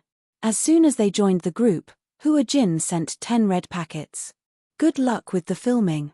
There was a neat line below, thank you, Flower God. Thank you, boss. Flower God, this was Hua Jin's fan club's nickname for him. The first period drama he starred in was called Fu of the Flower God, and his stage name was Hua Jin. He was also a super popular period drama prince. Therefore, the fan group gave him the nickname Flower God. After leaving the venue, Yoon Shusha went to the bathroom. When she came out, she bumped into Hua Jin, who was standing at the door. Hua Jin was 1.82 meters tall, but his figure was a little slender. He had the delicate beauty of a classical handsome man. Yoon Shusha was 1.65 meters tall, and her height reached his neck. She didn't notice when she went out and bumped into his collarbone. Yoon Shusha was shocked and took a step back. When she looked up and saw that it was him, her expression froze. Hua Jin, on the other hand, smiled as he sized her up. His eyes were like water, especially deep. At the same time, it frightened people's minds, and at the same time, his smile was extremely charming, making people feel numb to the bone. Looking at him up close, even though she was prepared, she was still shocked by his beauty. He was too beautiful. The 4 great handsome men in ancient times were probably just like him. He did not have Mu Yaja's regal aura, nor did he have Jiyu Xingza's aloof demeanor. Instead, he had the elegance and grace of a classic handsome man, as well as a jade-like beauty. On his body, there was a feminine temperament that didn't belong to his gender. His face was like the mid-autumn moon, his hair was like a knife, his eyebrows were like ink, his eyes were like autumn waves, and his thin lips were like cherry blossoms, soft and beautiful. Chapter 1543. He was wearing a white shirt today and looked like a flawless jade statue. Even if he was just standing there quietly, he still looked handsome and charming, giving people a sense of nobility. However, that pair of eyes gave people an inexplicably unfriendly feeling. He looked at her with a smile and didn't say a word. It was as if he was sizing her up. The atmosphere was a little strange. "Why are you here?" She smiled awkwardly and exchanged pleasantries. Hua Jin still didn't say a word. He just looked at her as if he could see through her skin and bones, looking into the depths of her soul. This person was so strange. He blocked the door for no reason and then stared straight at her. She didn't know what he was trying to do. It was really baffling. I'm in a hurry to leave. Is it convenient for you to let me through?" Yoon Shusha said in a friendly manner. Her tone was very polite. Hua Jin, however, remained unmoved. This person was so rude. Qin Ju said that Hua Jin was especially difficult to get along with. Moreover, his background was not simple and he had a strong backing. Although she didn't know this person well, Qin Ju definitely had his reasons for asking her to keep a distance from Hua Jin. Hence, she didn't want to exchange pleasantries with him. "I'm sorry, I'll make a move first." After Yoon Shusha said that, she wanted to leave. She had just taken a step when Hua Jin moved his body slightly and blocked her way. Yoon Shusha frowned and changed her direction. Hua Jin pretended to be natural and leaned against the wall, blocking her way. She looked up in surprise but saw that he was still looking at her calmly with a smile. However, there was a playful look in his eyes, as if he was enjoying it. "Is there anything you want?" she asked. Hua Jin didn't respond and only shook his head slightly. Yoon Shusha was in a deadlock with him for a few seconds. Catching him off guard, he rushed out like an arrow leaving the bowstring. This time, Hua Jin did not stop her. Yoon Shusha looked back at him, only to see that he was still in the same position as before, not turning around. She inexplicably scolded him in her heart, then turned around and left. After she left, Hua Jin slowly turned around and looked in the direction she left. He raised his eyebrows and smiled enchantingly. This is fun. Mushi's car was waiting for her at the entrance of the underground parking lot. Yoon Shusha hurriedly got into the car. Mushi, however, sensed that something was amiss with her expression. Glancing at her, she saw that the latter looked displeased and angry. What's wrong? Shusha? She asked nervously. Did someone bully you? No. Yoon Shusha paused for a moment and then said angrily, I just met a strange person. Who is it? Hua Jin. When Yoon Shusha said this name, a subtle expression appeared on Mushi's face. It was indescribable and gave people a strange feeling. It gave people the feeling that Mushi was in awe of him and also had a complicated admiration for him. Hua Jin. What did he do to you? Nothing. Yoon Shusha couldn't be bothered to say. It's not a big deal. Let's not talk about unpleasant things. Don't be angry. Hua Jin is indeed not easy to get along with. Mushi comforted her. He's not easy to get along with? Yes, his personality is very strange. Why do you and Chin-ju say that? Chapter 1544. That's because he's very arrogant and unpredictable. He does everything according to his temperament. He's also known for his vicious tongue, even more so than Chin-ju's. In that case, Yoon Shusha raised a brow. With his personality, he'll be at a disadvantage in showbiz. Disadvantage? That's for others. Hua Jin won't. What do you mean? She explained, that's because he has a strong backing. How strong? In any case, he has a very strong backer, but we can't say who that backer is. She drove the car out of the car park. After paying the fare, she added, Chin-ju wants you to keep a distance from him. He's probably afraid that you'll be banned if you get too close to him. What do you mean? That backer of his isn't someone to be trifled with. If you must describe it. Shusha, have you seen the ancient poetry queen's male pet? Male pet? Yoon Shusha furrowed her brows as realization dawned on her. She continued. Hua Jin is that man who's favored by the queen. He actually doesn't come from a good background, but with that backer backing him, no one dares to offend him. Those female stars who were involved in scandals with him in the past were all banned and disappeared without a trace.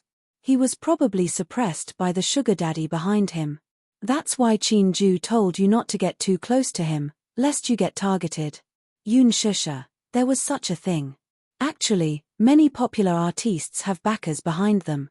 Some of them are obvious at a glance, while others you can't figure out, so you'll have to stay away from them.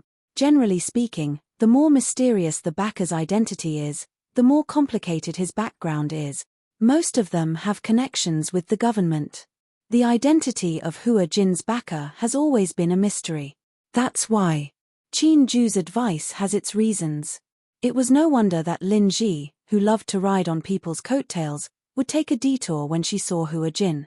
Yoon Shusha, however, shuddered. Don't think too much. Once you're in the production team, you just have to be careful. Mushi comforted her with a smile. Yoon Shusha nodded. When Hua Jin left the venue, a luxurious convertible sports car was parked in the parking lot, waiting quietly. He walked to the car door and knocked on the window. The window slowly lowered, revealing the face of a woman with exquisite makeup. Are there any reporters behind you? Hua Jin shook his head and smiled. No. Get in. Hua Jin opened the door and got into the car. Before he could fasten his seatbelt, the woman's figure stuck to him like a seductive snake spirit. She gently sucked on the corner of his lips and licked it with the tip of her tongue. Jin, I haven't seen you for a few days. Did you miss me? Yes. I miss you too.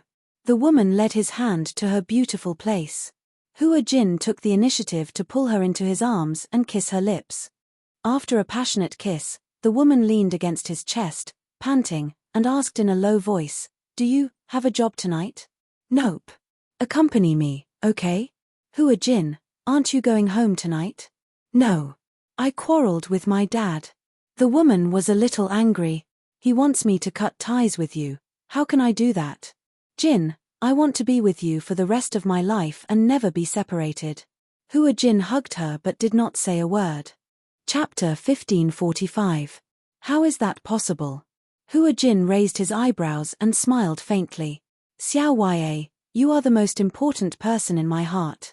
No one can replace you. The woman's eyes suddenly became hot. She hugged him excitedly and gave him a deep French kiss. In the hotel, on the king-sized bed, Spring was enchanting. At the bedside, two hands were entwined with their fingers interlocked.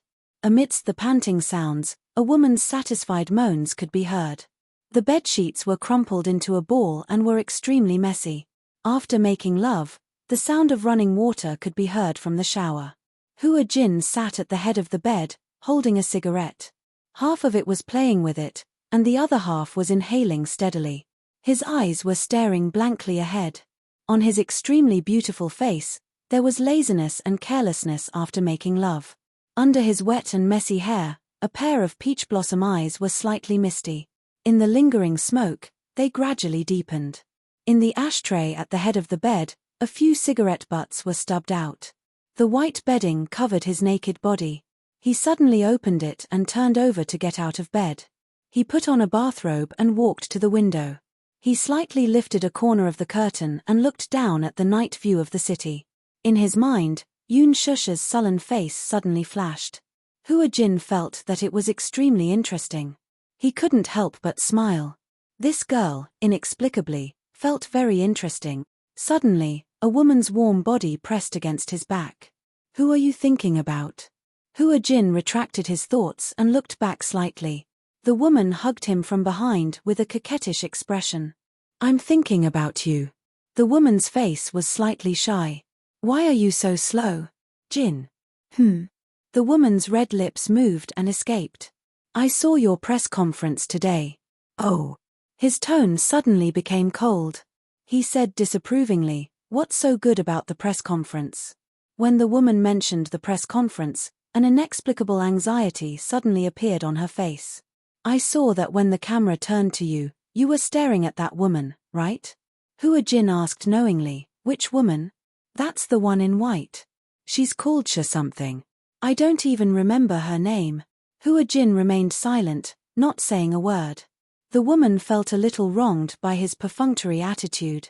She hugged him tightly and asked unhappily, between her and me, who's prettier? I've never seen you stare at me so affectionately. Of course it's you. Hua Jin turned around, grabbed her chin and smiled wickedly. No one can compare to you. The woman blushed and couldn't help but pout. Jin, do you know? I love that mouth of yours. It's so sweet. When Hua Jin heard this, his smile deepened. Do you know? I like your mouth too. Hua Jin bit her earlobe and said in an ambiguous voice, sometimes, you bite really hard. The woman wanted to say something but stopped herself. She was shy and coquettish. She pushed him, but there was a sweet smile on her face. Hua Jin held her in his arms. However, from an angle that she couldn't see, his enchanting eyes were slightly cold and indifferent. His face was no longer as passionate as before, but a little cold. There was a hint of weariness between his eyebrows. When Yoon Shusha returned home, she saw Yo-Yo and Xiao Chen in the living room, tearing apart the package in full swing. She entered the house quietly, so the two little guys who were getting excited did not notice her. Chapter 1546. Yoon Shusha purposely kept quiet. She walked behind them and watched their every move quietly. Yo-Yo and Xiao Chen did not notice the person behind them. They were still unpacking their packages. Some time ago, there was a shopping carnival on the online shopping website.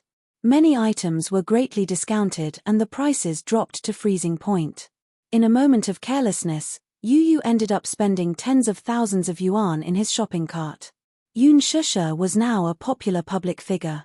Because of this, she rarely had the chance to take them out on the streets. Therefore, the two little guys took advantage of the shopping carnival and spent tens of thousands of yuan in front of the computer for the whole afternoon. Of course, they used Mu Yaja's credit card. Mu Yaja did not know about this. However, tens of thousands of yuan was just a small amount to him. Yo-Yo bought a lot of things. However, because of the carnival, many express delivery companies were out of stock. Therefore, the packages were delivered a week later than usual. Yo-Yo and Xiaochen had signed more than 80 packages from morning till night. More than 80 packages. Yo-Yo did not expect him to buy so many. He had suffered too much in the past. Therefore, even though he was young, he knew how to calculate carefully. When he saw that the price was right, he would place an order. When he signed for the packages, he was so tired that he almost vomited blood.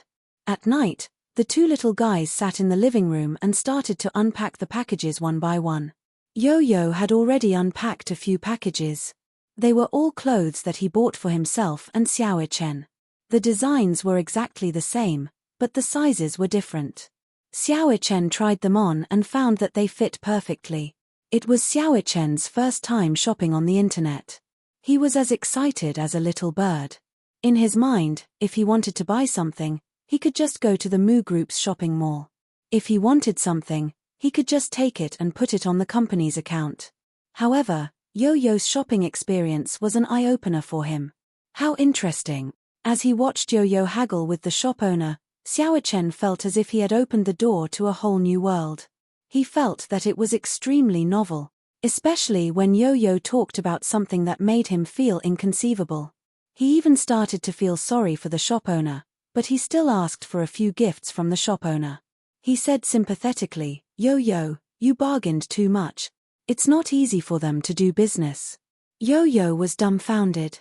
Shusha watched quietly, feeling that the two little guys were really interesting. However, in the next second, her face stiffened, and her expression twitched.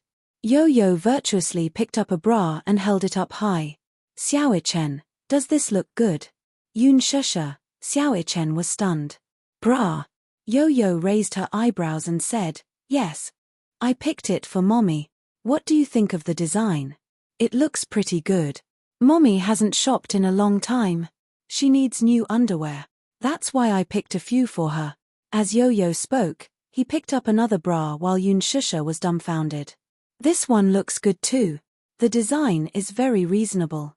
Mommy will definitely feel comfortable wearing it." Xiaochen pursed his lips and said honestly, "I don't know much about this." "Me. What do you know?" Chapter 1547.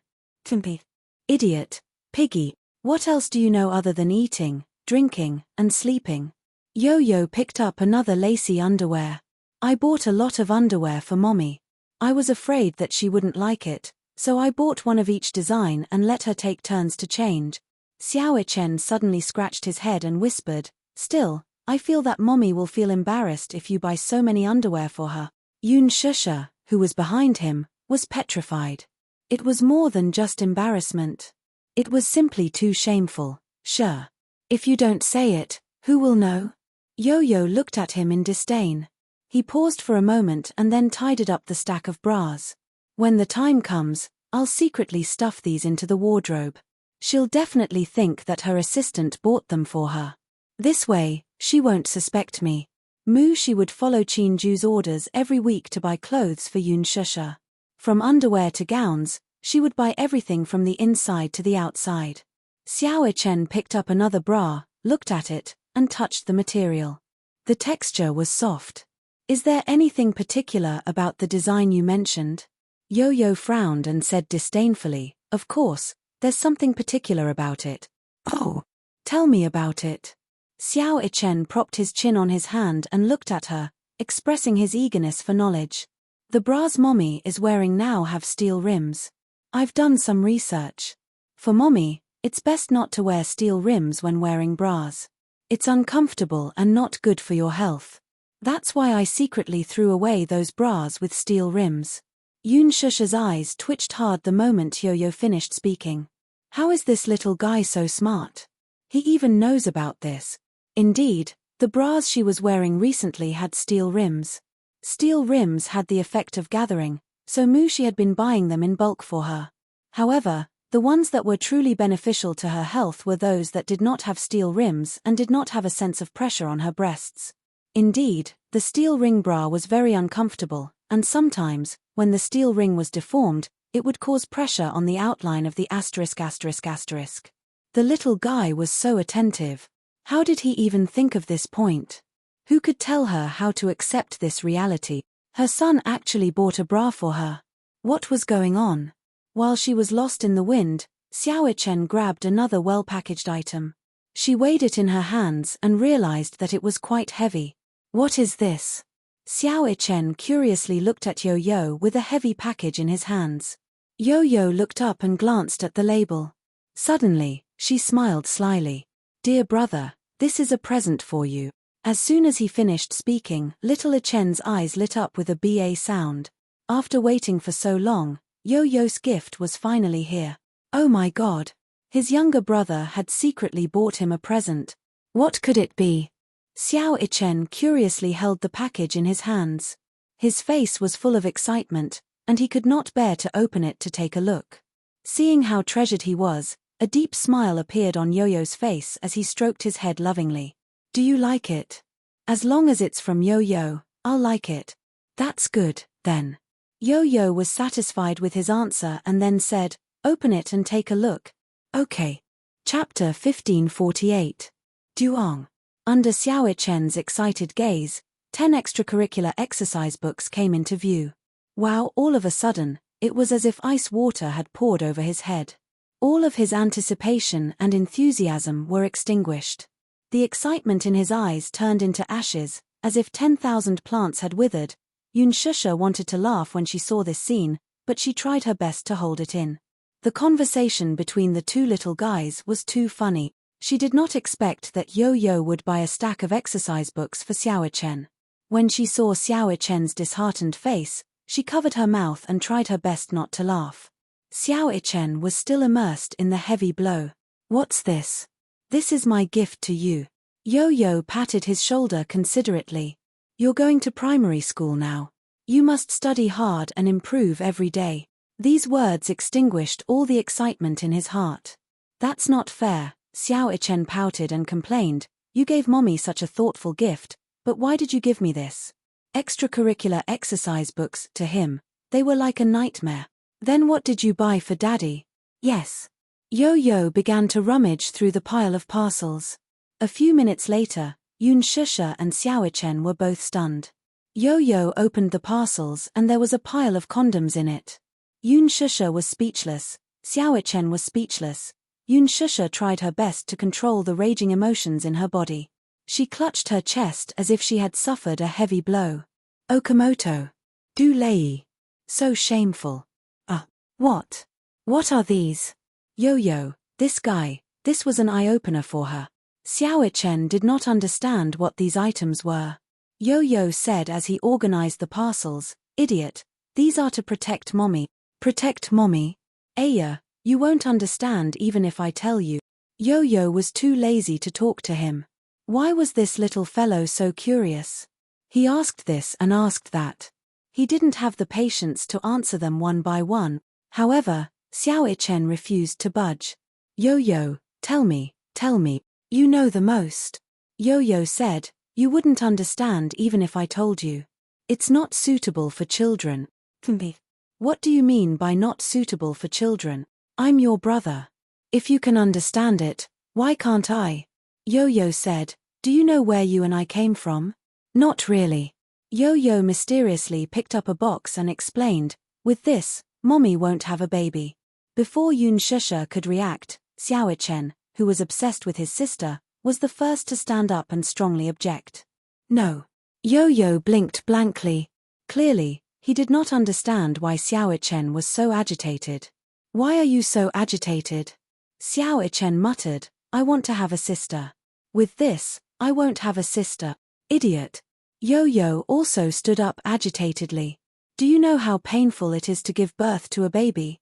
Don't tell me you want to watch mommy get tortured. Anyway, we're enough for mommy. He said this out of consideration for Shusha. However, little Chen was still so young. He did not know much about the matters between men and women. How could he understand the pain of a woman giving birth